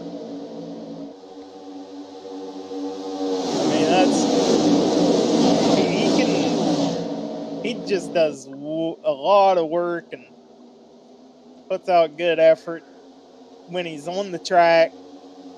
You see it right there. He's 13th on the lead lap. That's the big goal, is being on the lead lap. Well, he got shuffled back during those first couple of melees that didn't bring cautions out in the early going of this race, and got caught a lap down under the green flag pit stop. And he has battled and battled and battled. Here we are, 80 to go, and Chris is back on the lead lap, inside the top 15. And look what he's driving. He's got a Yoda, which means that if somebody works with him, hint Jeremy Miller, they could both get to the front. Man, I'm really hoping that Chevy wins. I hope it wins because I don't want you to be excited about Toyota. I want them to be proven wrong. Well, let me pause you there. Do you happen to know where the Chevy Camaro is made?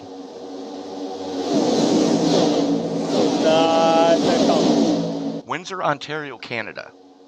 Do you know where the Ford Mustang is made? The street versions we're talking about now.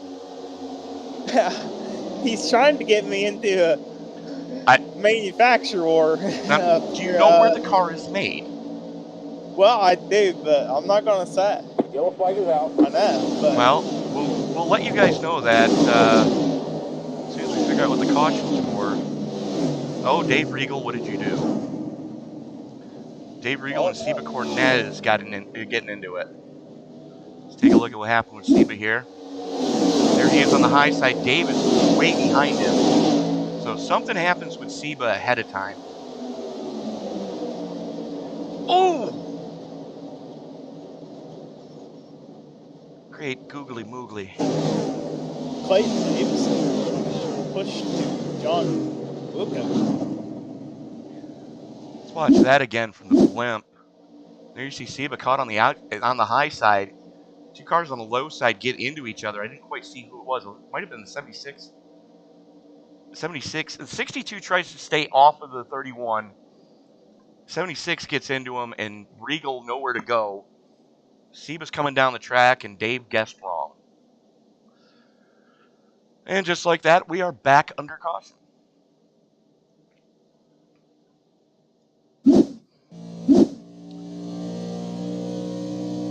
Well, that's a fine how do you do. But getting back to what we were talking about before the caution flew, Corey. The Ford Mustang is actually built in Mexico. yes, there are parts that are stamped here in the U.S., there are parts that are assembled here in the U.S., but the majority of the car is built in Mexico. And then you take a look at the Toyota Camry and the Supra. Would you like to take a guess where they're made? I know what you're going to say. What am I going to say? I want to deny the fact. What am I going to say? Where are they made then? They're made. I do. And I'll go even better. The Tundra as well. All 3 Toyotas that are in NASCAR's top 3 touring divisions. Now, I'm not a Toyota fanboy by any means, but I just want to tell you that they're all 3 are made in Texas. Oh boy. Texas. Okay. American men and women get paid to put Camrys, Tundras, and Supras together. Thanks, NAFTA.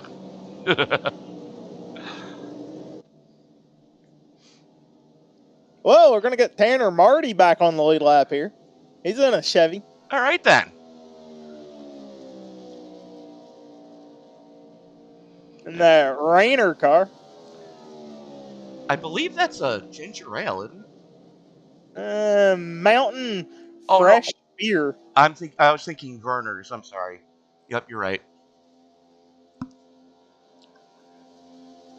He is going to have some Rainer tonight if he wins this thing. Safe bet. I think just about everybody that has so far shown that they're in contention tonight is above the legal age to partake in adult libations. So, I believe so. Don't quote me on that. There may be a couple that aren't. I think Austin Story is one of the few in the top 10 who isn't above legal drinking age. But he's in a dry county in Valdosta, Georgia, so it doesn't matter. Very unfortunate.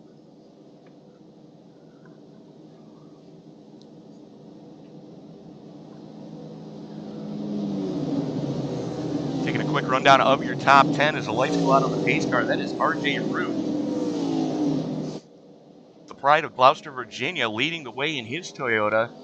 He's got Alex Murray, who is outside out of Concord, North Carolina. Jeff Carson, Cross Junction, Virginia. The 2 Virginians on the low side getting ready to work together. And Clay Morgan, the 21, out of Southampton, New York, which is down towards the city, in case you guys are wondering. Josh Ward, the highest running Chevy so far, is out of Whitesville. He's in 5th. Nick Stein in 6th. Out of Lubbock, Texas. You know what else came out of Lubbock, Texas? What? Rock and Roll Hall of Famer Buddy Holly and the Crickets. Okay. Ask your grandfather, he'll know. Austin Story, who we said was out of Valdosta, in 8th. J.C. Gibson in 9th. Out of Pensacola, Florida, just up the road. Home of Five Flag Speedway. And rounding out your top 10, that's Burlington, New Jersey's Jeremy Miller. Back up towards his Toyota brethren. As a matter of fact, that is an all-Toyota inside 5, or front 5 on the outside line. Oh my. Katie barred the door. It's time to get pretty. As we are working lap 126, we're going to go back to green with 126 in the books as the pace car gets down below the mustard stripe. RJ Root leads us into the Preen restart zone. It is no longer the Geico restart zone. It is the Preen lawn care restart zone. Root drops the hammer and immediately jumps up to the top lane and hangs Jeff Carson out to dry. Yeah, that's a mystery there, why he left Jeff all by himself on the bottom. Luckily for Jeff, he's got Ward behind him to push. See if he goes, all of his Toyota brethrens are going to drop down. And now Jeff said, heck with you guys, I'm going up top. Well, he had a choice of either getting into the back of the 27 of Gibson or getting pushed by the 1, and I dare say he doesn't want to be alongside the 1 because we've seen how that ends tonight. no offense to Josh Ward, but he does not like to be leading the outside lane. And this is Carson's best shot right now, getting pushed by Ward. And unfortunately, Nick Stein in the 82 is starting to fall back. Stein might have some damage that he doesn't realize he's got. Yeah, somehow he fell off the back end there of the top three, Travis Kreinborg, and I mean, he's making a comeback now. Gonna get to the back bumper. Maybe did that by design to help out the pack, but that's what it looks like. All six of those cars are currently running stem to stern right now. And if you take a look, they are all.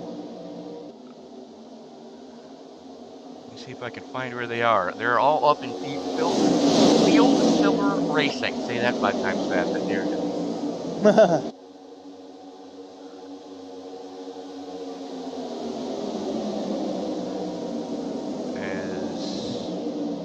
Nina Carson still holding tough on that outside lane.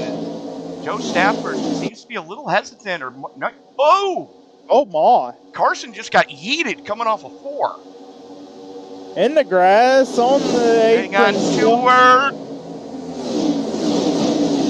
How did he save that? We were live on Carson when he did it. I still don't know how he did it. Oh boy, he had to really get down on the binders to avoid coming into the grass and sliding back up. And unfortunately, let's watch that again. Like Here we see him. The 1 is pushing on him hard in the middle of the corner. They come off a 4, and the 1 is still glued to him. And around goes Carson. He's on the binders, keeping it straight, steering his backside off. Yellow flag is out. Ah, crud. There's our stage break caution. Oh, and there is a... I don't think it is. Well, there might... Okay. Well, it's lap 130, but I think there's a wreck or something going on at the same time. Looks like Ryan Samuelson had issues. There's the 81 of Samuelson. Let's see what happened here. Oh, no. Oh, no. You can feel it coming.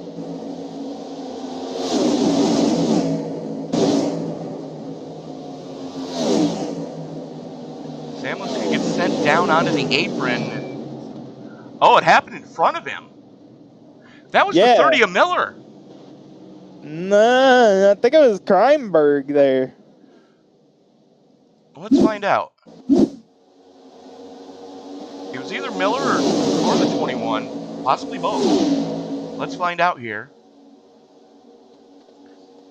Yeah, it's going to be Kreinborg as the 1 comes down and takes him 3 wide.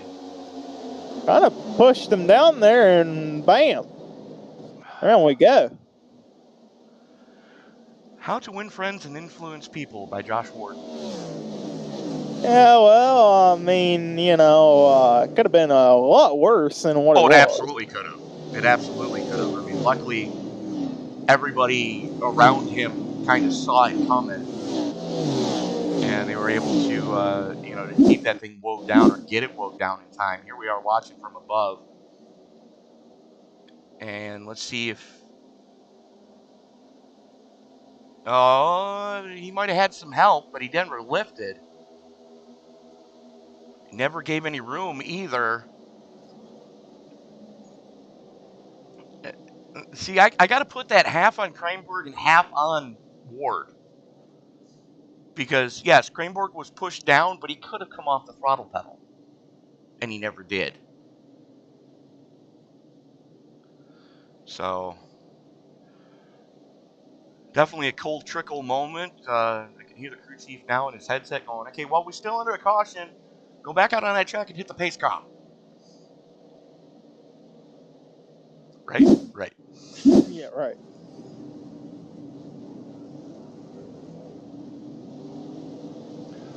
Leo Bonacasa Checking in the live chat, Leo unfortunately didn't make it out of the qualifiers on Thursday. Got caught up in a lap 1, turn 1 incident in duel number 1. Unfortunately, we're not going to see him until next week, possibly at California.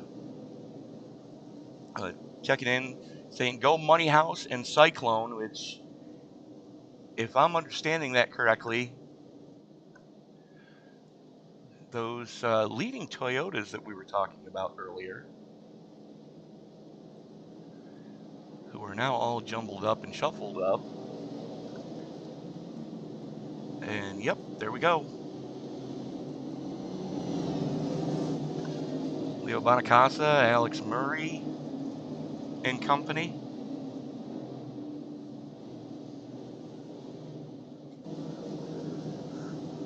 And Kavaja Holt wins the battle off pit road, going fuel only. And so there's a whole gaggle of cars in front of him that are looking to get the free pass and the wave around. When we do go back to green, it should be lights out on the pace car this time by. And Corey, do you guys have a Twin Peaks near where you are? What is that? It's a restaurant. We probably don't. It's basically if Ireland in Texas had a baby and were attempting to model their life after a Hooters restaurant. Well, I see the picture on his quarter panel. I kind of get the concept now. Yeah. My mind went. Now I know what Twin Peaks is. Oh no. You can go back and look at old episodes of Gas Monkey Garage where they built a truck for the Twin Peaks that opened up in Dallas. Uh-oh, that's not good. RJ Root getting the blinkies here under caution as the lights are out on the pace car. Field working its way down the super stretch. 134 getting ready to be put in the books when we go back to green. And for the first time tonight, a Ford is leading. Sorry, the second time tonight. We can't forget the 11 of Lauren Jones, who did lead us after caution number 3.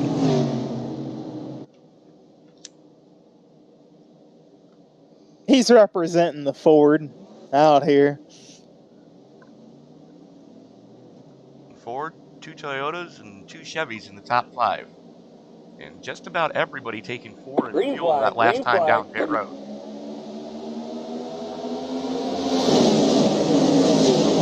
There we go. We've seen how strong of a pusher Josh Ward is. And the bottom dead even, actually, with pushing. Maybe give the nod to the bottom groove as Alex Murray, he is going to shove Kavaja Holt out front, and he moves up in front of his Toyota brethren.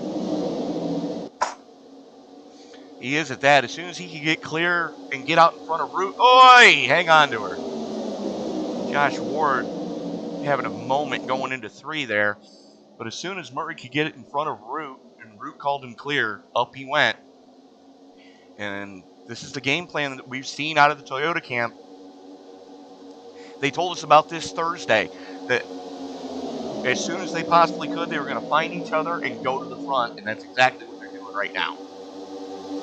Yes, they are. They lost their buddy and Travis there under that last yellow. He's back there in 16th spot. Got a little bit of ground to make up. Still on Grace. He can get there. Jeremy Miller just sent the 23 of Austin Story down the track as he now gets to the back of Steve Cornez. It's the highest we've seen Siva all night. Up into 5th. They're wrecking it back here. Oh, yes, they are. Yellow, yellow, yellow. That was Chris Claude going for a ride there. Actually, I think it started with John Beluda. Bewalda? Yeah. Let's find out. right to the blimp on this one. All right. Ooh, 51. Yep, 51 hip checks the 24 down into Claude. Oh. Oh, my. And there goes the Care Bear car into the wall. Did you Oh, see no. the hit that Breidenbach just took? Yeah. See if we can get a closer view of this.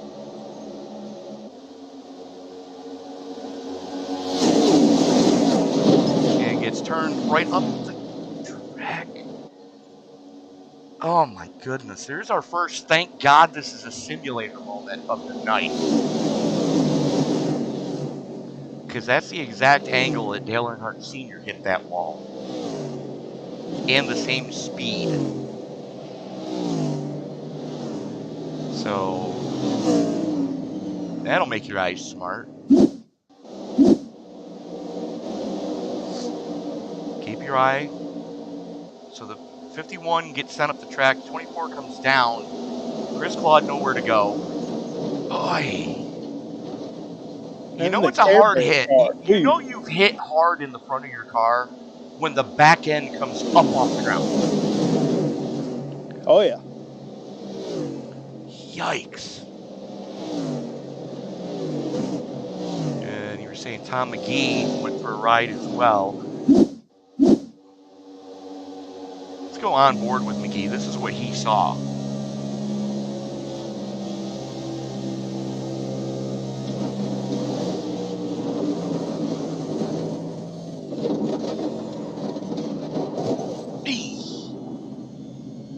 Yeah, that'll rattle your teeth too. Definitely going to be an extended period of time to get those suspension pieces fixed on that car.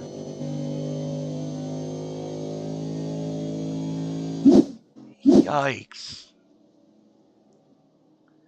Chris Claude already down and away after getting some damage repaired.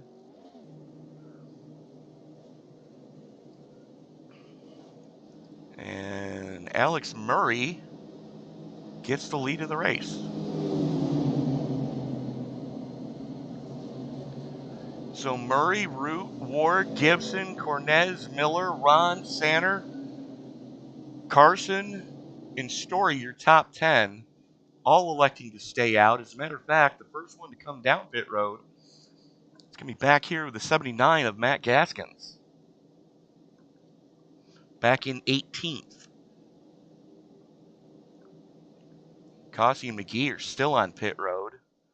There's McGee, and you can see that right front suspension piece bent all the way back. I dare say that's not attached currently.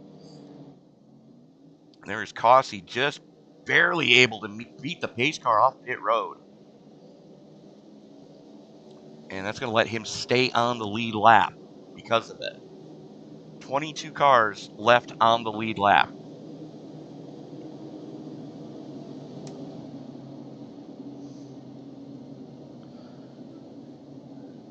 Corey, I don't know about you, but I've been highly entertained with the racing we've seen here tonight. Yeah, I mean, it's been pretty good. I had Carnage early on that didn't produce a caution and separated the field. Then we did get a caution there about, what was it, like 60 or so? Those couple of incidents that didn't bring out cautions earlier, that's probably why we have so many cars still running and so many cars still on the lead lap. Yeah, true. You know, being as we didn't have the big one early like we sometimes see. It could have happened, but these guys are too talented to let it happen. A couple of updates. Zach Rinker has put it on the hauler. John Crow has put it on the hauler. Dave Frug has put it on the hauler. Alec Princeton, Sean Roberts, and Marty Roberts Jr. have all decided to put it on the hauler. That leaves us with 33 still running. So only 11 cars are not on the lead lap. That's impressive.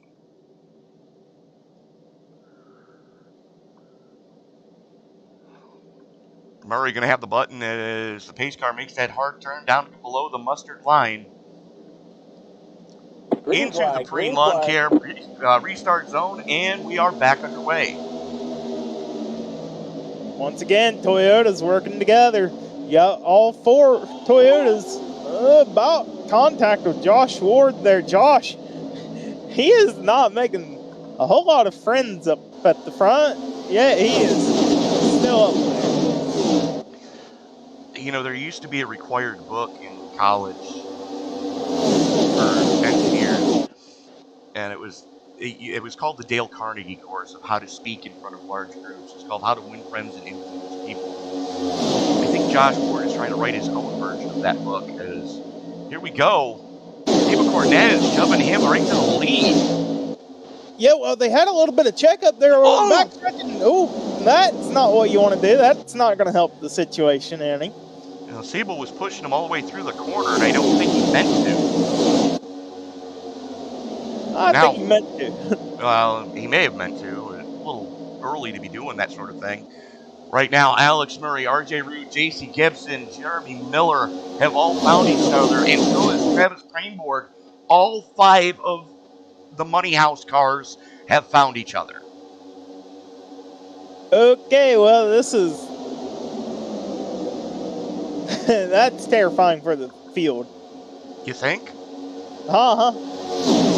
I mean, we saw what happened in the first going of this race when all 5 of those cars were running stem to stern.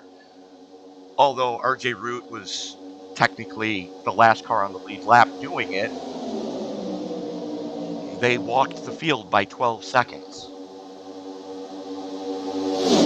Unless there's a checkup, I don't see him walking by 12 seconds, but they are at least going to be strong on the outside. But that inside with Josh Ward out front, even though in the Chevy, being pushed by a Toyota, Seba, he is holding his own.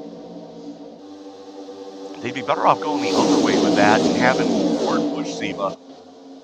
Although I don't think anybody wants Josh really pushing up at this point because of everything else that's gone wrong.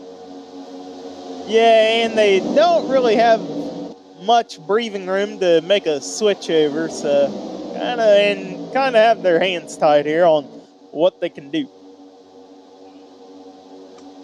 Unfortunately, you're right. Well, unfortunately for the rest of the bottom line, you're right. Because that bottom lane, oh my goodness.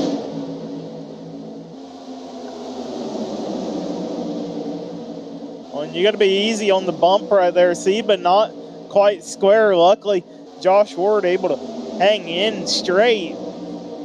You got to be easy on the bump. And here we go. We're pushing Josh Ward out to the front. Oh, and we turned him right in front of the field. Oh, my.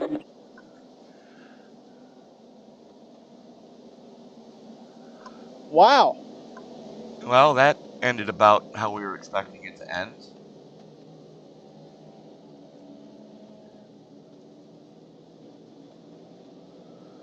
Good grief. Oh, good. Lord, have you ever. So here's Seba pushing. We're going to jump up to the blimp. This is what the iRacing blimp picked up. And Seba pushes him. Ward doesn't lift. The 40 eats the wall. And all hell breaks loose behind him. Oh, my. Kudos to Josh Ward for hanging on to that. But tough break for Seba in the 14, getting about the worst of the draw there. Let's take a look at what happened with Lauren Jones, because he caught a race car to the face, I believe, as well. So it's going to pop off in front of him.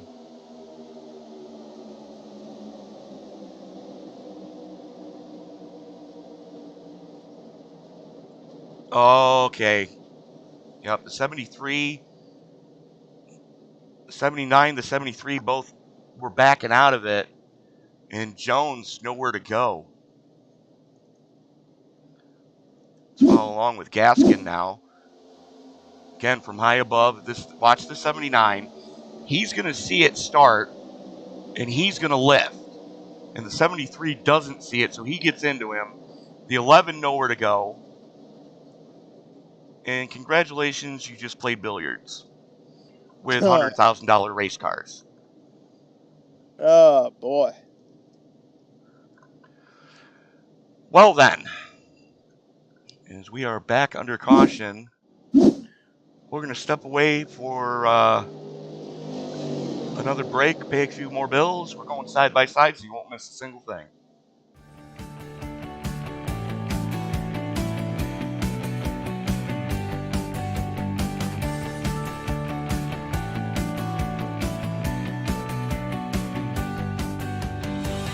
Davis Brothers has been providing homeowners and businesses with exceptional roofing services since 1983. From repairing roofs on small homes to installing new roofs on large commercial retailers, no job is too big or too small. Your home is an important part of your life, and your roof is an essential part of your home. We understand that. Whether you're inspecting, repairing, or replacing your roof, we'll treat your home like it's our very own. Low slope, steep slope, big or small, it doesn't matter, we do them all. And remember, we have the capabilities and the manpower to take on any size job. When it comes to your roof, it's important to be proactive. Choose an experienced roofer you can trust. At Davis Brothers Roofing, we are your experienced roofer. Contact us today for a consultation and let us earn your trust.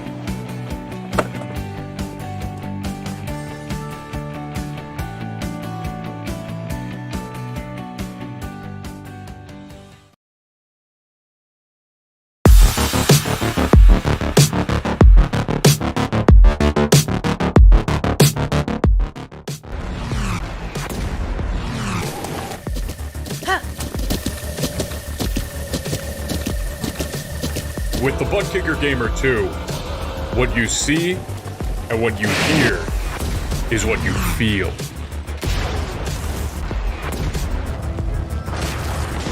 Butt Kicker. The future is feeling.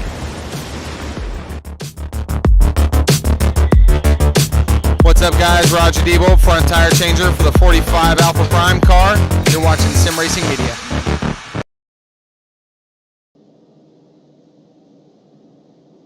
And we are back at Daytona for the Davis Brothers Roofing 500, the season opener for the Davis Brothers Roofing Sunday Night NASCAR Series.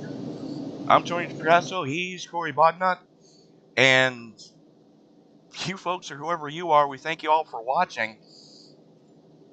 Just about 3/4 of the way through this piece, Corey, and we've seen some great action, but we've also seen some not so spectacular moves. Yeah, I mean, just this past wreck, we seen the leader about get taken out. A little aggressive on the pushing. We're still a little above 50 to go here. Can't quite start shoving in the corners, especially in the corner. Well, this is probably going to make you a happy camper. Take a look at your first 3 rows of cars, and all domestic inside and an all Toyota outside. Good.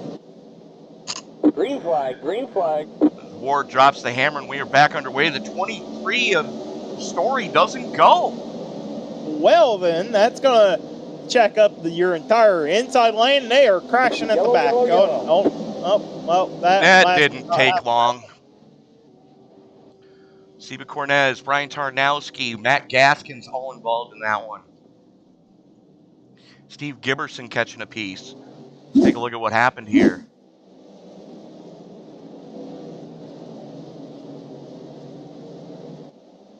So the field wasn't actually formed up for the wave around cars. Oh, no. No, no, no. Yep. Trying to figure out who that was that tried to cold trickle the field. A lot of it had to do with Austin Story not going on that inside line. Oh, it absolutely did, but I'm trying to see who's directly in front of Matt Gaskins right now. That would be the 76. That would be Clayton Davis. Clayton Davis is not anywhere near contention. He's over 20 laps out and decides he's taking 3 wide on a restart. Oh, boy. Somebody might want to clip this and send it to the squad. Let's watch that again.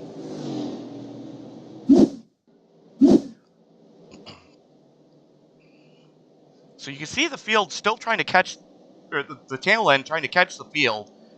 Davis just goes and sends it up the middle 3 wide, and yeah.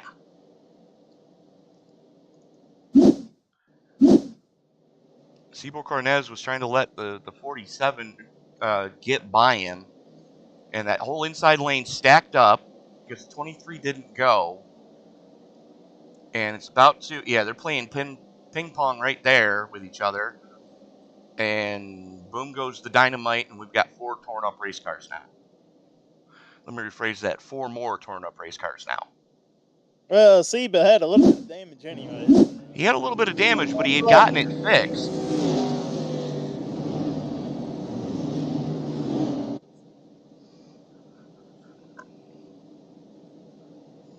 Well, whatever he got fixed, it's back now. Well, for the most part, you can see a lot of damage on the front of that car. So, yes, he did beat the pace car. No, he didn't beat the pace car off pit road, apparently. Oops. Oops is right. Didn't pull a Lightning McQueen and beat the pace car out. Nope. No soup for you.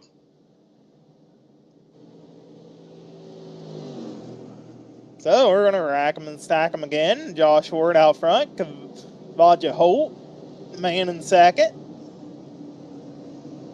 Ken Ron, J.C. Gibson, Jeremy Miller. 3 names that we've been speaking a lot of tonight.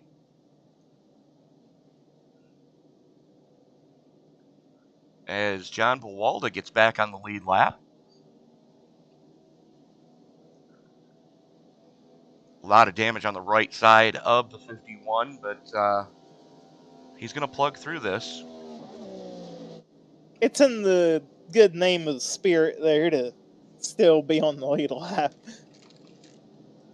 Whatever, I mean, you know, if he's on the lead lap and they all go to the white flag here in 50 laps and they all pile in on each other, you know, he has a good chance of winning. I saw somebody post that in one of the Facebook groups about iRacing earlier. The guy was like 10th on the when the white flag came out. He had just gotten back on the lead lap and somehow had the drive of a lifetime and kicked his way through the carnage. I don't think he got touched and won the race. I mean, crazier things do happen. You never count yourself out until you see the checkered flag, and even still, I'd wait until after the checkered flag to make sure you made the checkered flag or not. Yeah, that's a true story. From what it looked like, the only way I can describe it was like the parting of the Red Sea. Cars were just spinning around him, and I mean, it was complete Hollywood jargon that was going on. And somehow he made it through and didn't get touched.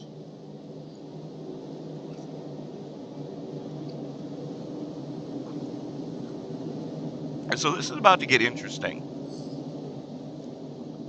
You got the Chevy of Ward and the Ford of Holt at the front of this thing.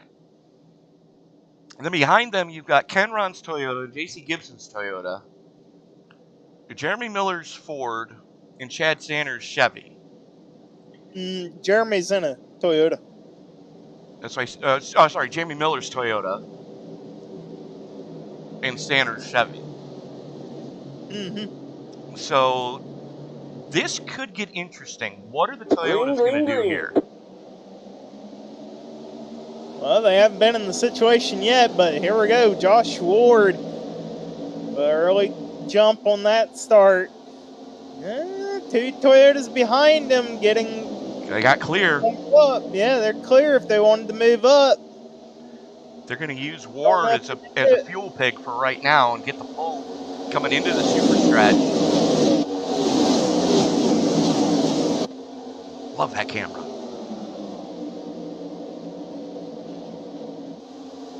Here we go. Kavaja Holt not really getting much help. He only has 27 to Gibson.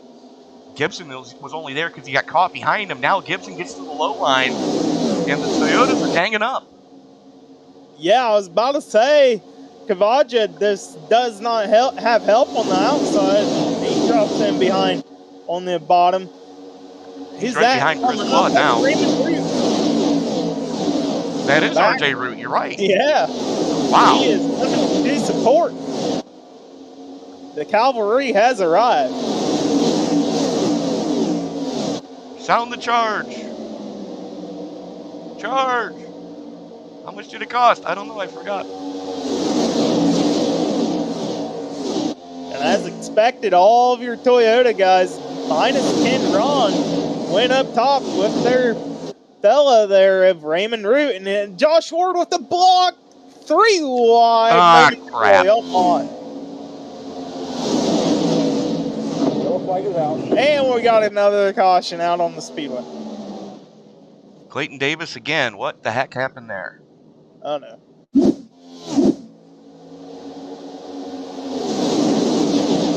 Here's Davis on the low side. The 81 just goes down into him. And they're still wrecking behind. Oy!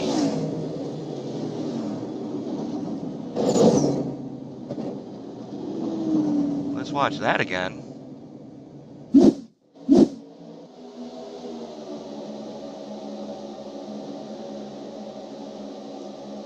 This is what the Army Blackhawk helicopter picked up. The 81 just goes down coming off of 4. 76 is already there. The 11 takes evasive action going off the track. Somehow saves it. Good grief. Let's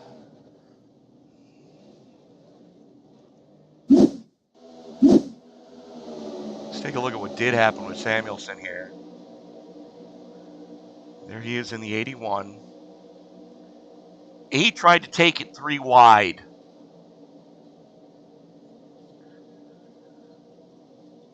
Coming into the tri-oval. Okay, then.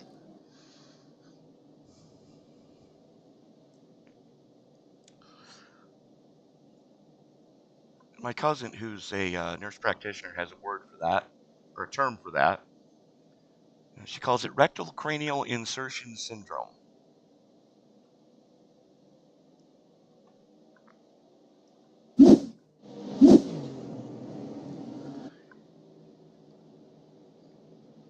No comment. I'm just telling you what a nurse calls it. Okay. Well, I'm saying no comment because I don't even know what that is. I don't really want to know what it is. Do you know what a rectum is? Yes, I'm well aware. Do you know what a cranium is? No, I do not, and I honestly probably don't want to know. Cranium's the medical term for your head. Oh, no. Mm-hmm. That's all I'm going to say.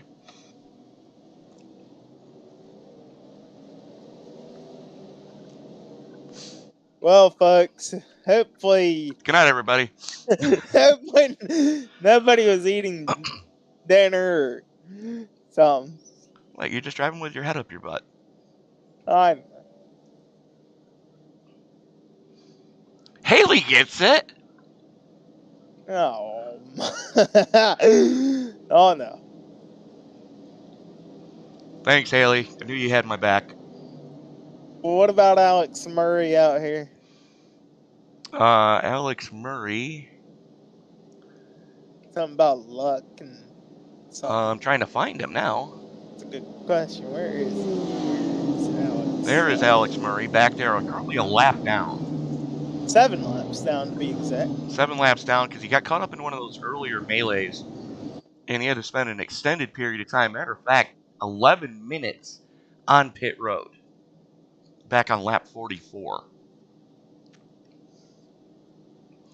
So he had a good run going. He was running towards the front right up until all hell broke loose. And that was when Ward and him got into it coming off the 4.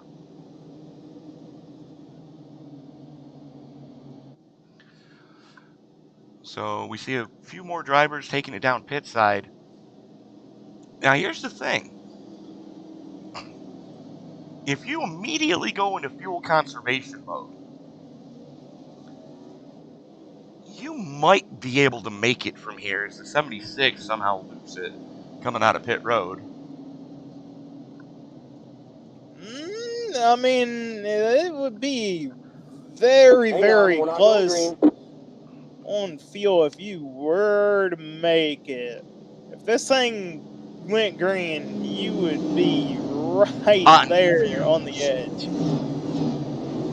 Wouldn't have much to do a burnout with, but you know what? If you win the thing, who cares if you do a burnout? Let the crew push it on the victory lane like they used to. Exactly.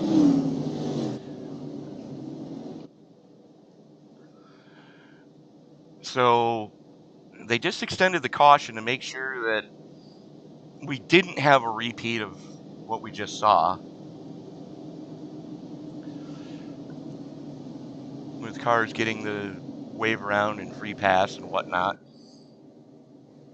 Seba Cornez coming out of pits now.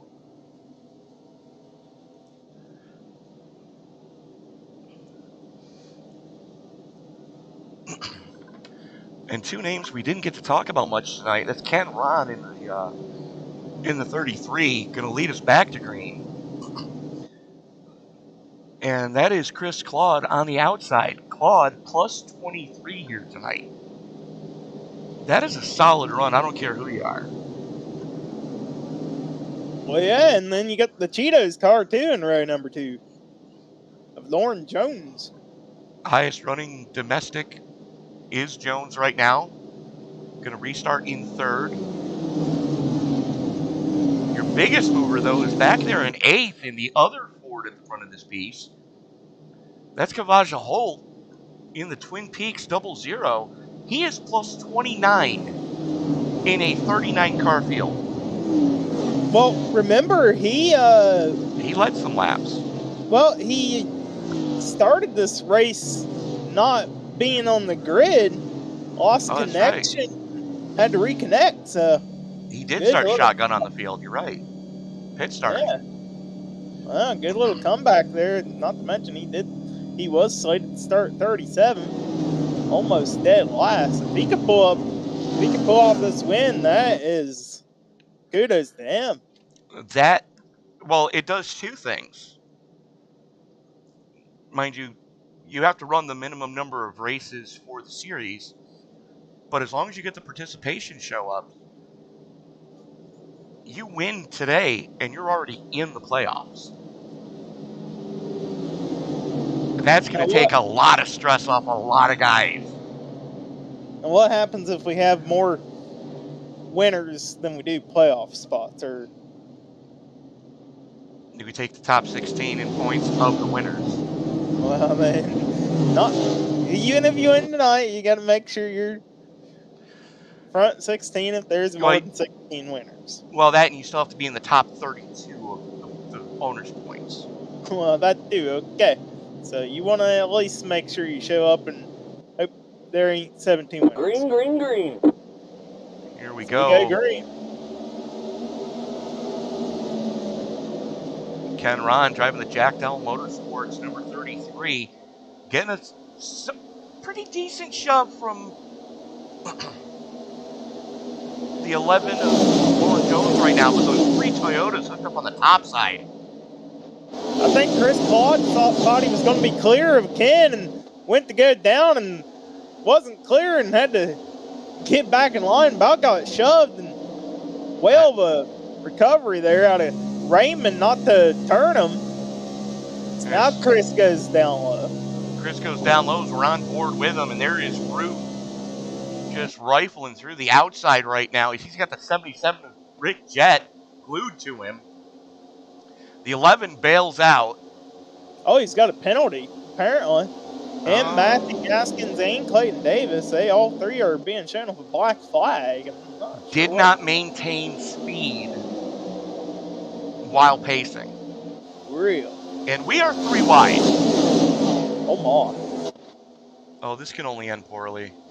Nick Stein up the gut. There it is. They are going to crash. Boom goes the dynamite. Yellow. I don't think we are. They're down on the apron.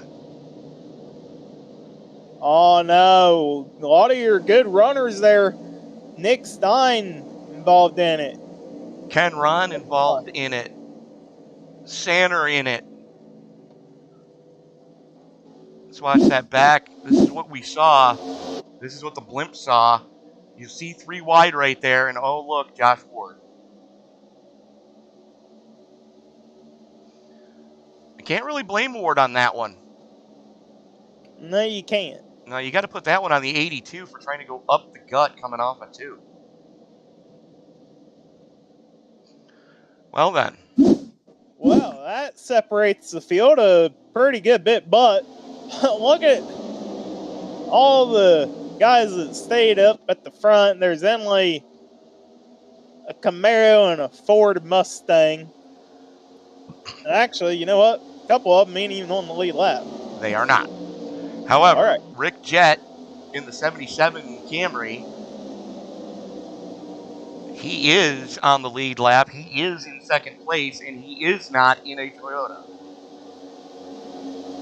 Well, the scary part is he's got 2 guys that worked all race with Raymond Root behind him. I might be a little concerned. Yeah, he's in a money house sandwich right now, and I don't think he wants to be.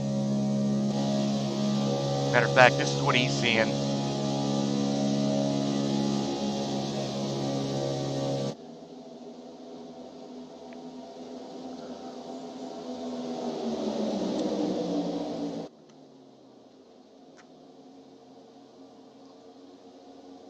So throw a blanket over your top 6, plus a few lap cars mixed in, just for good measure.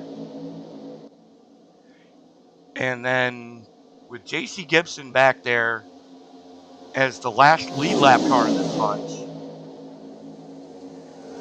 you are 3 seconds back to this second group being led by Jeff Carson and Cavacho Holt.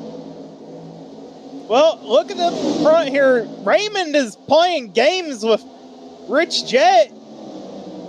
He wants to use Jett as a fuel pig. Well, he wants to not be the one leading. He wants to be hooked up with all 2 of his teammates, plus the other couple of Toyotas. Rich Jett is in a particular situation that he probably doesn't like to be in. Well, RJ Root's doing the smart thing because they last came down pit road on 154. Depending on how much fuel they saved under pacing, and depending on what type of pace we're going to be looking at here, Root is using Jett to punch the hole in the air, and he's saving his own fuel, which is exactly what the other 4 or 5 Toyotas with him are doing right now as well. I mean, that's assuming if they've saved enough gas. That Exactly. is 46 laps.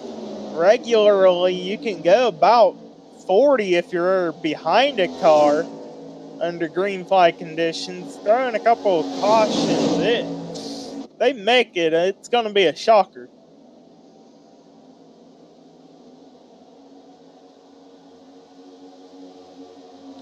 Well, we're going to find out. Speaking of shocker, I just received notification earlier today that Street Outlaws fans, Kai Kelly and company, are in Australia officially.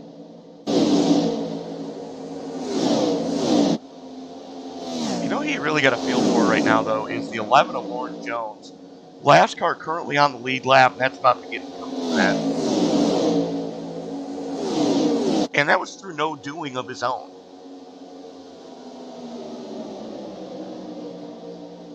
He's a full 10 mile an hour off the pace of the leaders, and I don't think he's going to be able to latch on.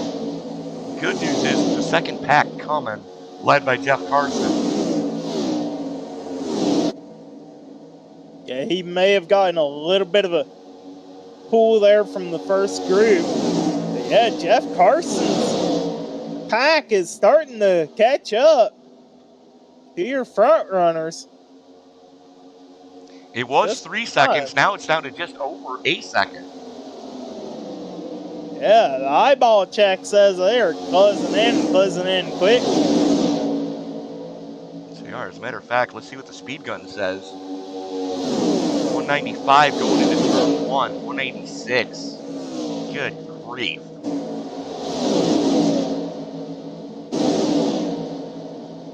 That is motivating.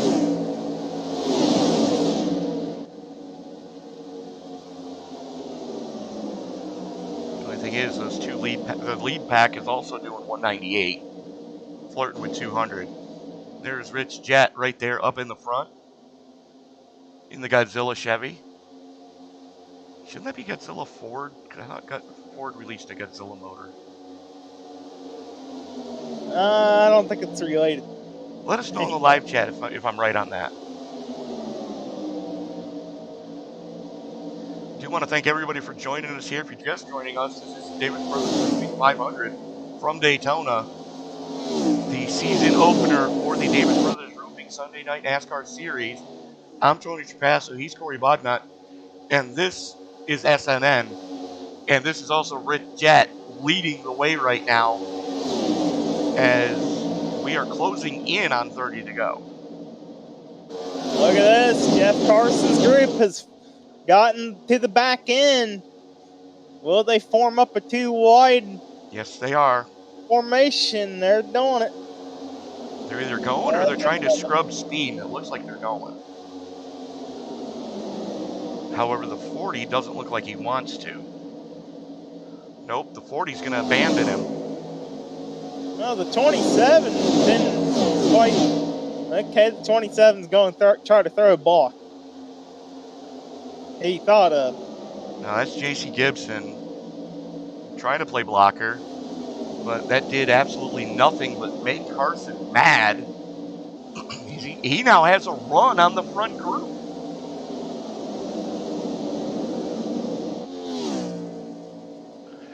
Which one of us are you talking about there, Haley?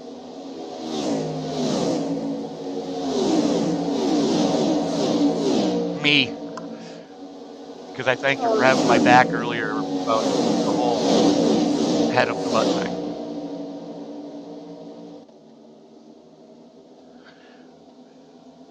Meanwhile, back at the track, Jeff Carson trying to reel in Chris Claude right now. JC Gibson has gotten around the one award.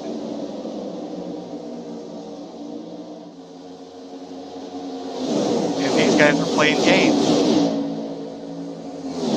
Yeah, I mean, I'm not sure the concept behind. I don't know who they want to have out front. Just call me the other guy if you're talking about me. Oh! That'll rattle your teeth. So Chris Claude gets a shot. The Toyotas, led by RJ Root, working their way around some lap cars. Hanging the 77 of Rick Jet out to dry. And go ahead, you can play with those domestic brands. We're not gonna. Yeah, well, Rich went down in front of the 3 lap cars there, and now he finds himself all the way back in 10th. Back in 10th, yeah. Oh, wow. The 27 bails out. You know, you would think this is lap 99 instead of 171. Yeah, well, you know, you got to pick a dancing partner, and the way they are trying to figure it out, it looks a little dangerous. Nosy with your partner and hold on for dear life. I think some of the Toyotas didn't quite get the memo that they're supposed to work with the other Toyota.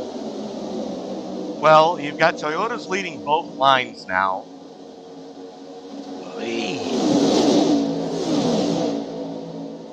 Oh my! 3 wide again. That quickly got resolved. Thank you, Austin Collins.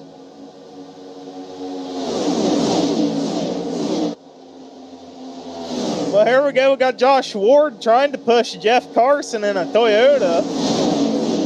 I don't think Jeff really appreciates how hard Josh is shoving him. Especially considering that the last time we saw somebody pushing on another guy that hard, it was Seba Cornez pushing on Ward. And all hell broke loose. We had another caution. Well, the good news is if you had a caution now, everybody could make it from here. The bad news is, well... Look at this. Okay. Pit strategery. It's Root, Miller, and Craneboard all going pit side. Oh, boy. Miller might be in trouble. he might have been overcooking it going on the pit road. He was close. It is Raymond Root getting a black flag here. Oh, Is wow. He? Oh, my. Oh, yeah. Uh-oh. That is not what you want to do. Root pop for speeding on. As we're going to go back to this. Keep your eye on Root here. See if we can get the dashboard up. Oh, yeah. He's coming with a good head of steam. And did not get it slowed down in time. And then used 12 pit boxes to get to his own box. Yeah, he definitely getting a slap on the wrist for that one. As now he's down and away. 48 seconds for that stop. Well, that not only hurts himself, but that's going to hurt Travis Kreinberg and Jeremy Miller, as that leaves just those two all by their lonesome self, and they're going to need a miracle. They're going to need a couple more cars added to their little group. Well, they're definitely going to have to hope for that and or a caution. Right now, there is J.C. Gibson in the 27 showing the way.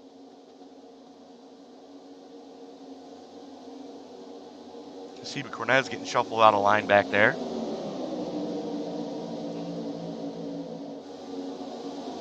And you got to wonder, when are we going to see the rest of these guys come?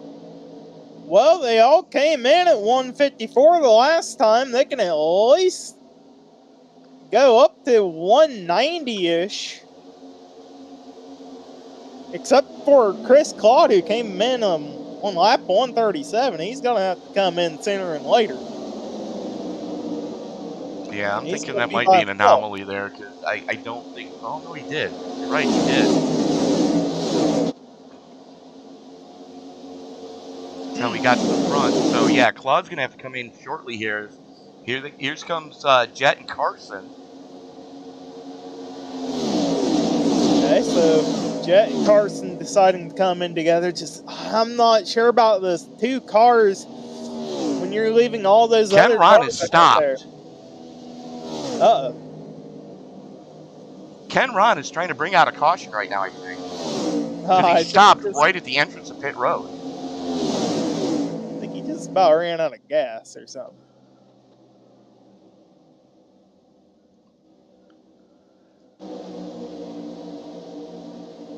So trouble's there for Ken Ron. That's not going to help his position any. Here we go. Next group of drivers. That's going to be led by Josh Ward and Austin Story.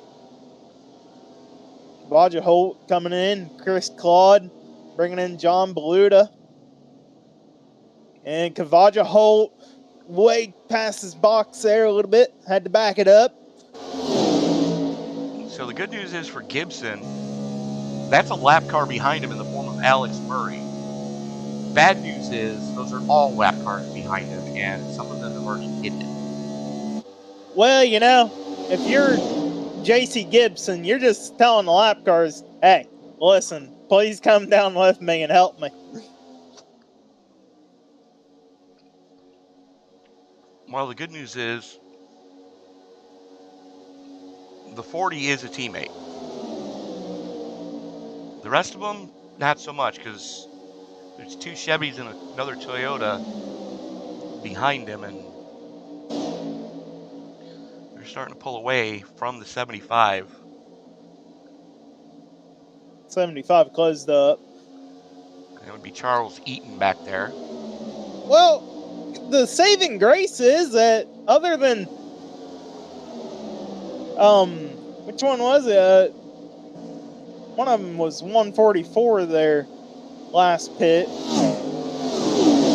thought one of them was. Maybe Lauren Jones. No. Oh, Chris Plott was 134. Yeah, no. Alex Murray is 144.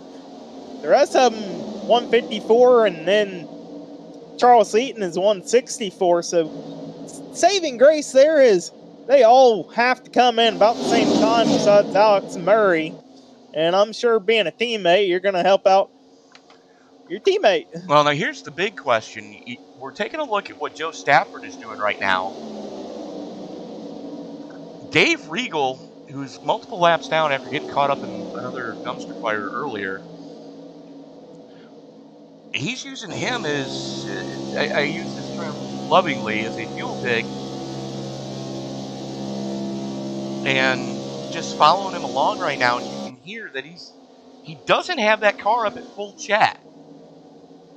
Just barely flirting into the 190s going into turn 3. So Stafford is in fuel conservation mode. Well, you got to think about it, though. Travis and Jeremy, they've now found their dancing partner in Raymond Root, 12.8 seconds back. Do they got time? And can Joseph actually even make it to the end of the race? 154 was his last stop as well. He is seriously in fuel conservation, but he's got to think if they catch up. I mean, I think they're using J.C. Gibson right now as a rabbit.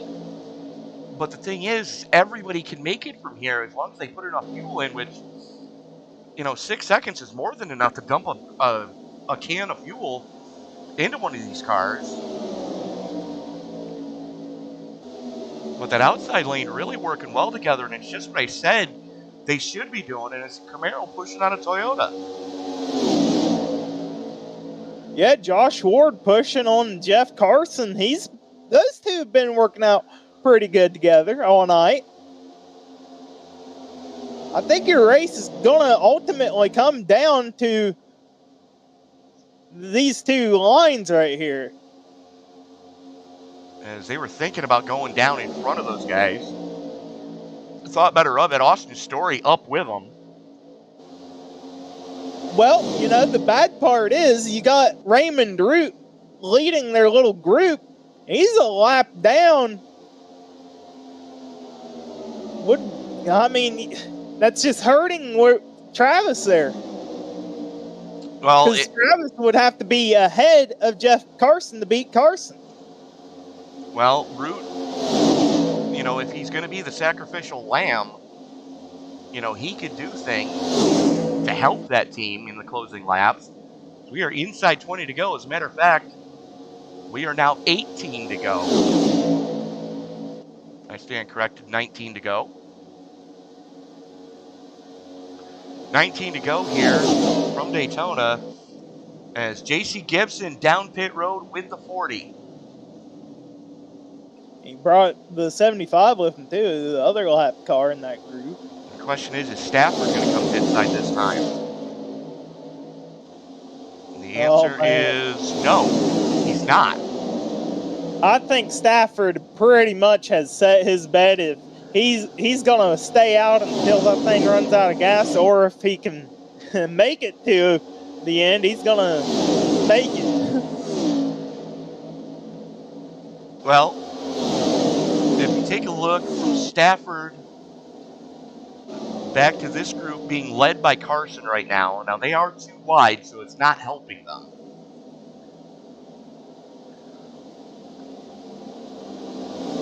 It's 11 seconds to Joe Stafford.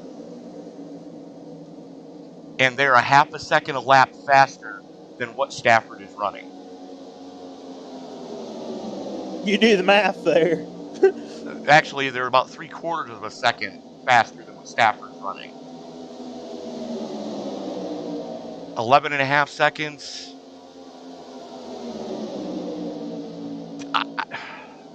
I don't think they're going to catch Stafford if Stafford doesn't run out of fuel.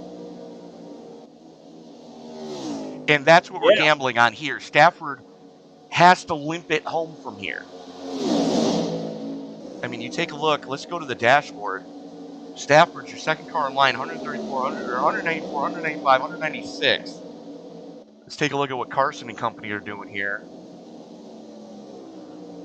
This is what Ward, the pusher, is doing. Flirting with 205. The thing is, the other cars within his little group all pitted earlier than Stafford, besides a handful of them. You have to go back to about not Lauren Jones, it's like Aaron Mack first car that pitted on the same lap as him, Nick Stein, they're about 5 cars back from Stafford. So when those other cars have to ultimately abandon him to go for fuel, they're going to have to reform up that line, and they're going to lose out on people. And here we go. We got a couple of them that do have to abandon the group. It's Lauren Jones in the 11 and the 47 of Tom McGee. And this lead group has picked the pace up. They're now only giving up 3/10 to that trail group. Carson and company are running out of time. If Stafford doesn't run out of fuel, Carson and company aren't going to catch him. Well, Stafford's problem is he's about to lose his guys using the push because Rigel last came in on 147. He has to come in sooner than later. Well, hopefully it'll be too late by then. Well, that's what Stafford's thinking. That's 2 teammates right there that are working with each other.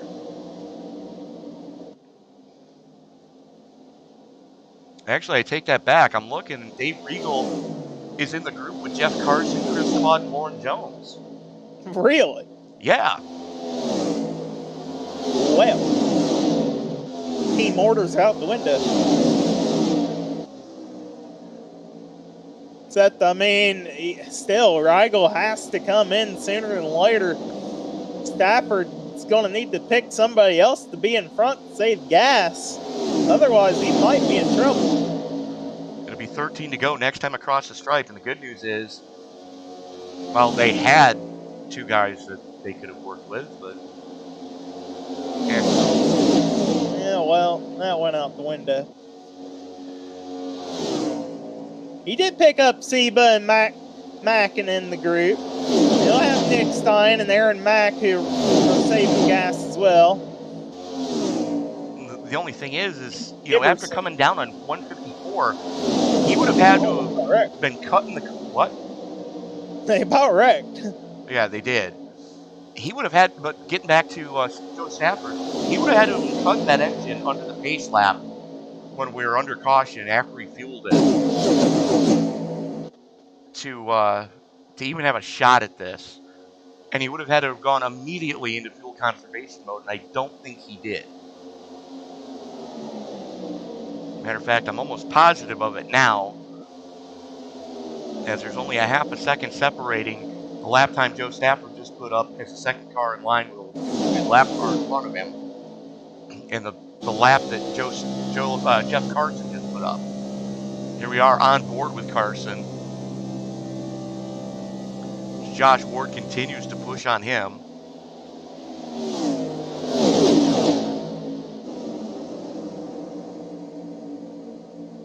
If you're Travis Kreinberg, you got to be thinking about your game plan to get by Jeff Carson. And in the case of Stafford running out of gas on the last lap, I mean, either way, it's still a battle for second back there that could form up. Never count out Prodigy Esports.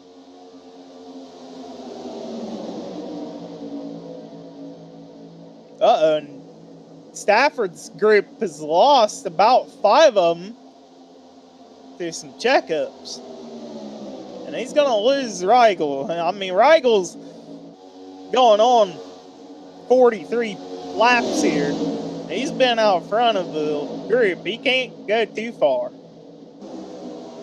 Well, if he is going to bail, he's going to move quick to do it.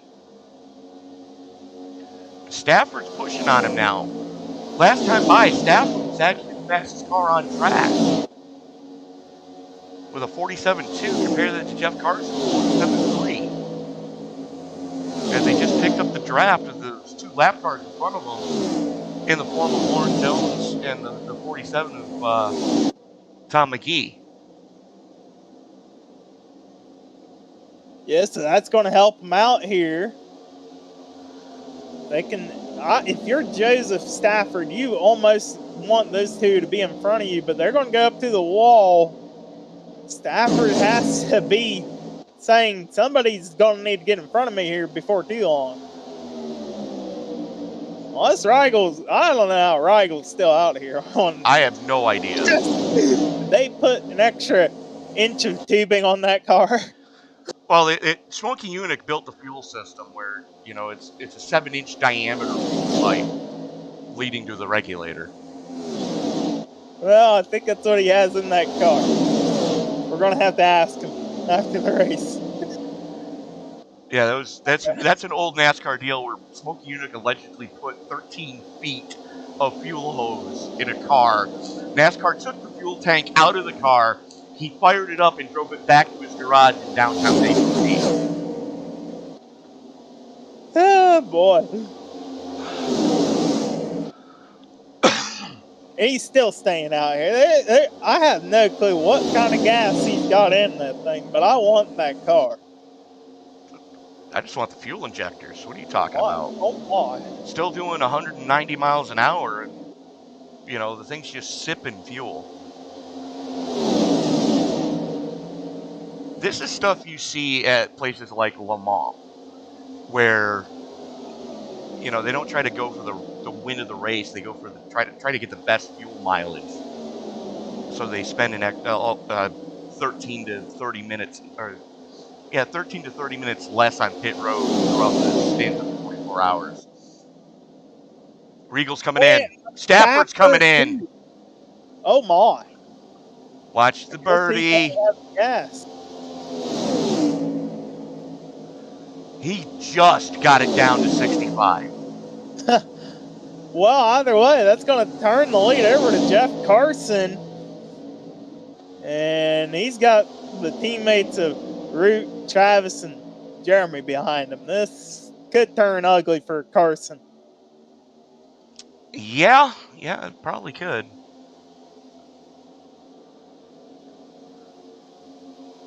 But, you know, Carson doing the right thing. He's protecting that yellow line like his firstborn child. And you know, if these guys are going to get by him, they're going to have to do it on the high side. But Miller's going to have to back up to get a run at him as they're coming up on Stephen Cornez, who gets down and out of the way.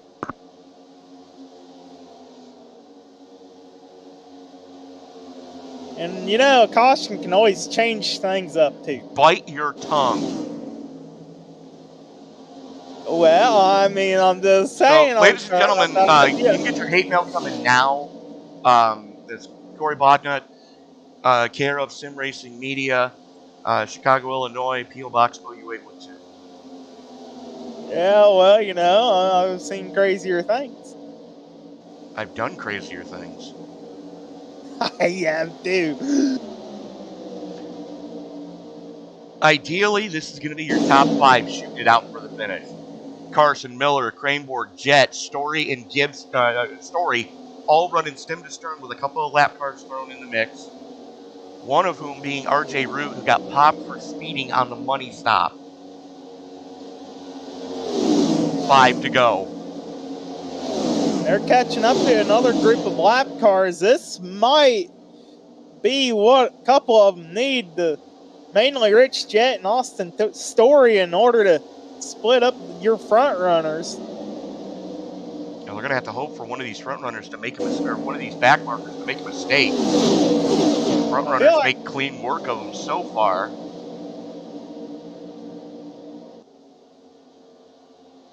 Looks like Raymond Root kind of laid back so none of them could try anything.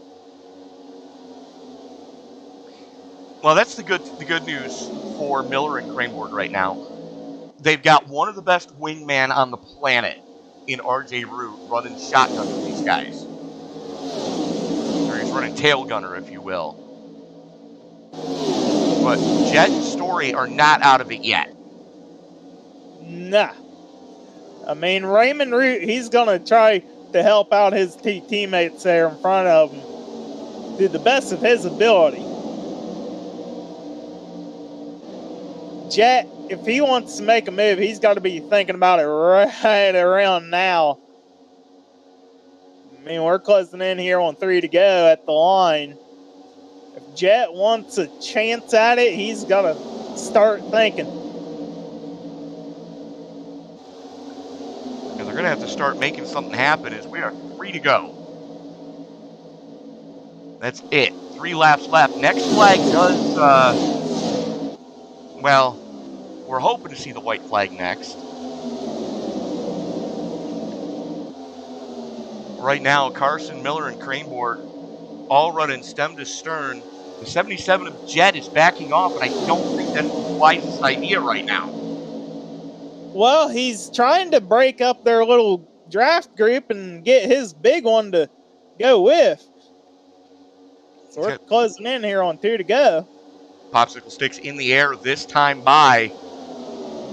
Carson's just got to hold on for 5 more miles. Are you nervous as Carson here? Huh? Is Carson nervous? I would be. Especially knowing just how strong Miller and Craneboard have been all season. When does Or all race, I should say. And Miller. They've got to pull the trigger on the final lap, and you've got to leave it to the last possible second. But right now, they're a little too close. They're starting to get some separation. They don't want Jet to get up there and get too wide with him, and Jet's going to get hung out to dry. The lap cars, all Toyotas, helping out Toyotas. Uh-oh. Yep. Story up there as well.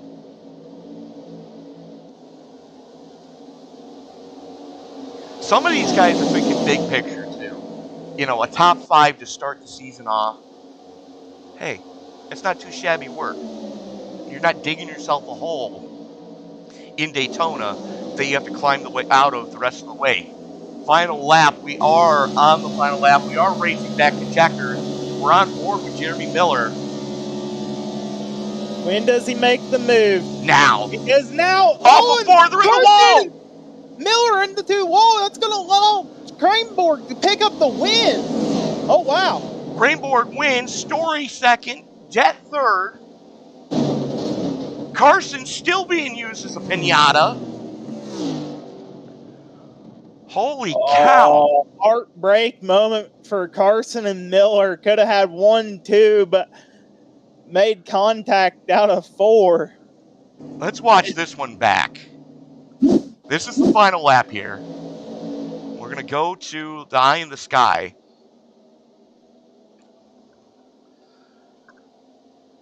So Carson is leading. Miller gets to his back bumper. This starts the white flag lap. Bumping on him and bumping on him. Has the separation from Craneboard. Everybody's staying in line because they know that if they tip their hand too soon, it's going to be a crash fest and a drag race to the line. If you can get there, you're already there. I just feel like Jeremy didn't go soon enough. Carson is pushing on... Miller's pushing on Carson. Waits till he's coming out of 4, and Carson just sends him up the hill into the wall. And then watch these next couple of hits. Oh, wow. Nope. You see Jet get Watch through. it here. Bang. That's after you checkered. It is after the checker, but that was still a hard hit. Meanwhile, Craneboard, Story, and Jet are all able to make their way through the carnage.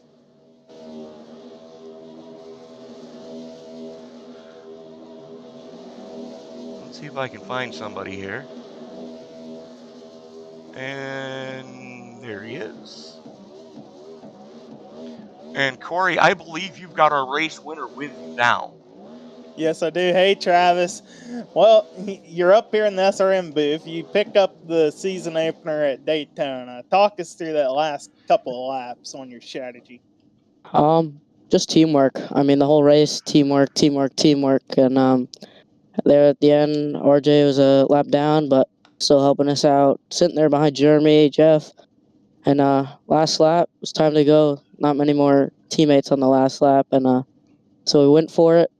Jeremy went for the move, maybe a little bit of late block. They wrecked up high, so I cut it down low and crossed the finish line at first, so worked out pretty good. Hey, you alluded there to the pinpoint. You were able to get by the 2 crash. You got anybody to like to thank tonight? Everyone at Prodigy Sports, all of them, I love them so much.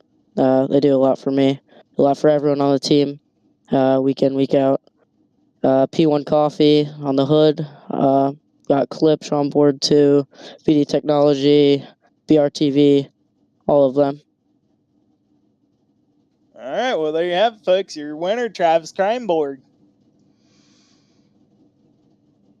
Travis, congratulations. And joining me now is going to be Austin Story.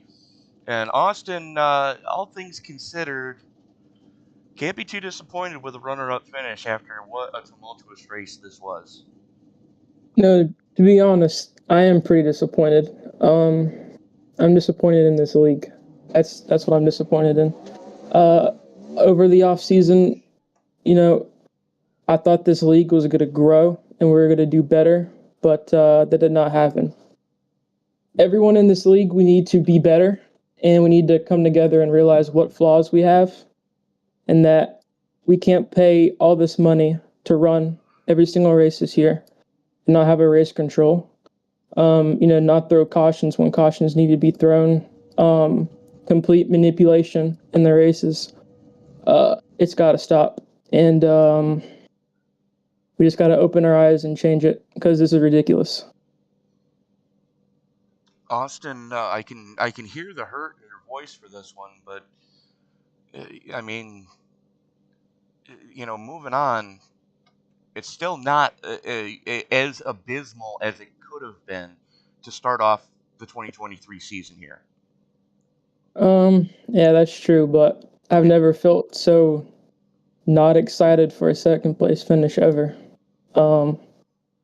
This race was honestly a complete joke. All right, fair can't enough. even get black flag cleared over something I have no control over, because we have no race control, even though we pay $40 for a charter. So, Fair enough. That's something that you and Chris can discuss off air. We're gonna let you go take. We're gonna let you go take care of that. You guys are great. We're gonna let you go take care of that. But shout out Team Watson. Shout out Money House Racing. Money House Graphics. Shout out SRM. You guys are great. Chris, Claude, please have a conversation with us. Please. Let us have a dialogue. We can make this better, I promise. All right, then. Well, Austin, best of luck to you next week in California. As he goes up, that is unfortunately going to do it for the interview portion tonight. We do not have Rich Jett, your third place finisher, with us. So let's take a quick look, a rundown of the finishing order here tonight. Come on. There it goes. Travis Kleinborg, Austin Story, Jeff Carson. We saw those three, 1, 2, 3. Jeremy Miller comes home. Wait, what? Okay. I have a feeling Rich might have gotten DQ'd for. That's what it sounds like. We're going to talk to the guy that is currently being listed as third place. Jeff, what happened? Oh, man. Tell you, it was one crazy race there at the end. I told basically Jeremy and Travis I wasn't going to battle them for the lead because I wanted just to finish one plate race this week. So when Jeremy went to the outside, my car, I was very loose that whole run. So Jeremy was steering me that whole run. So when he went to the outside, the car got loose and just sucked me right to him. It sucked you right to him, but let's go take a look at that checkered flag again. Yeah, it's got me listed as third. That's why I'm sitting here. And that's everyone in. Why I'm a little concerned, because I got it listed as one way on one screen and one way as another. So we've got to go by official timing and scoring, and that's what just appeared on the screen. So SDK having a little bit of a hiccup is here we see you coming to the white flag, and it looked like Jett. Oh, I see what happened. So Jett went through the grass to try to avoid contact with you guys. and he went too low in the grass, and it didn't register. Either that or he got too many incident points and it DQ'd him. That's probably what happened. As here we see it popping off. There's you going around. And here comes the bang, bang. You both hit him. And, yep, Dairy Queen Award. Yeah, definitely. I didn't think I finished third when everyone on my team was like, no, you got third. So that's where I'm sitting. I guess people just got DQ'd for too many incidents. It was a crazy race, too many cautions. Well, that seems to be the consensus from all three of our podium tonight. But the Pride of Cross Junction, Virginia, who do you need to thank before we let you go celebrate the podium? Just you guys were broadcasting real well, and hopefully you guys had a good time. My team and Team Watson Racing, I build their Xfinity setups. If you guys ever want to buy them, use promo code JC10 for 10% off. All right, you heard it here first. Jeff Carson, congratulations. And we will see you next week in California. All right, I'll see you there. Hopefully I'm in the booth with you again. Fair enough. So, Crayborg, Story, and Carson, we just heard from those three gentlemen. And you can hear the dejection in some of their voices. I mean, yeah, Crayborg's happy, but it's not the way he wanted to win that race. And you heard Story sound off a little harsh.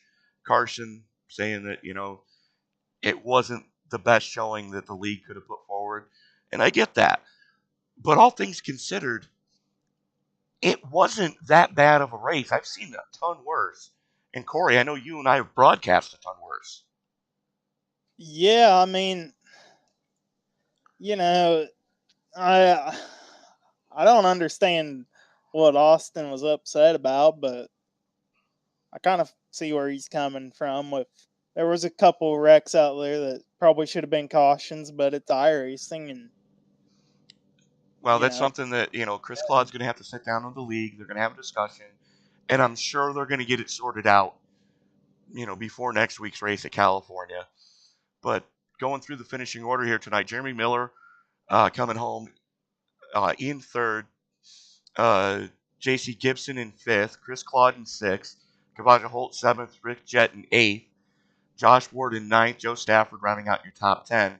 Then you got R.J. Root, Chad Sanner, Joe Cossey, Steve Gibson, and Lauren Jones rounding out your top 15, with John Bawalda, Ken Ron,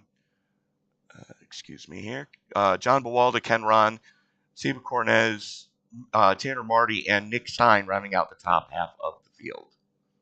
Corey?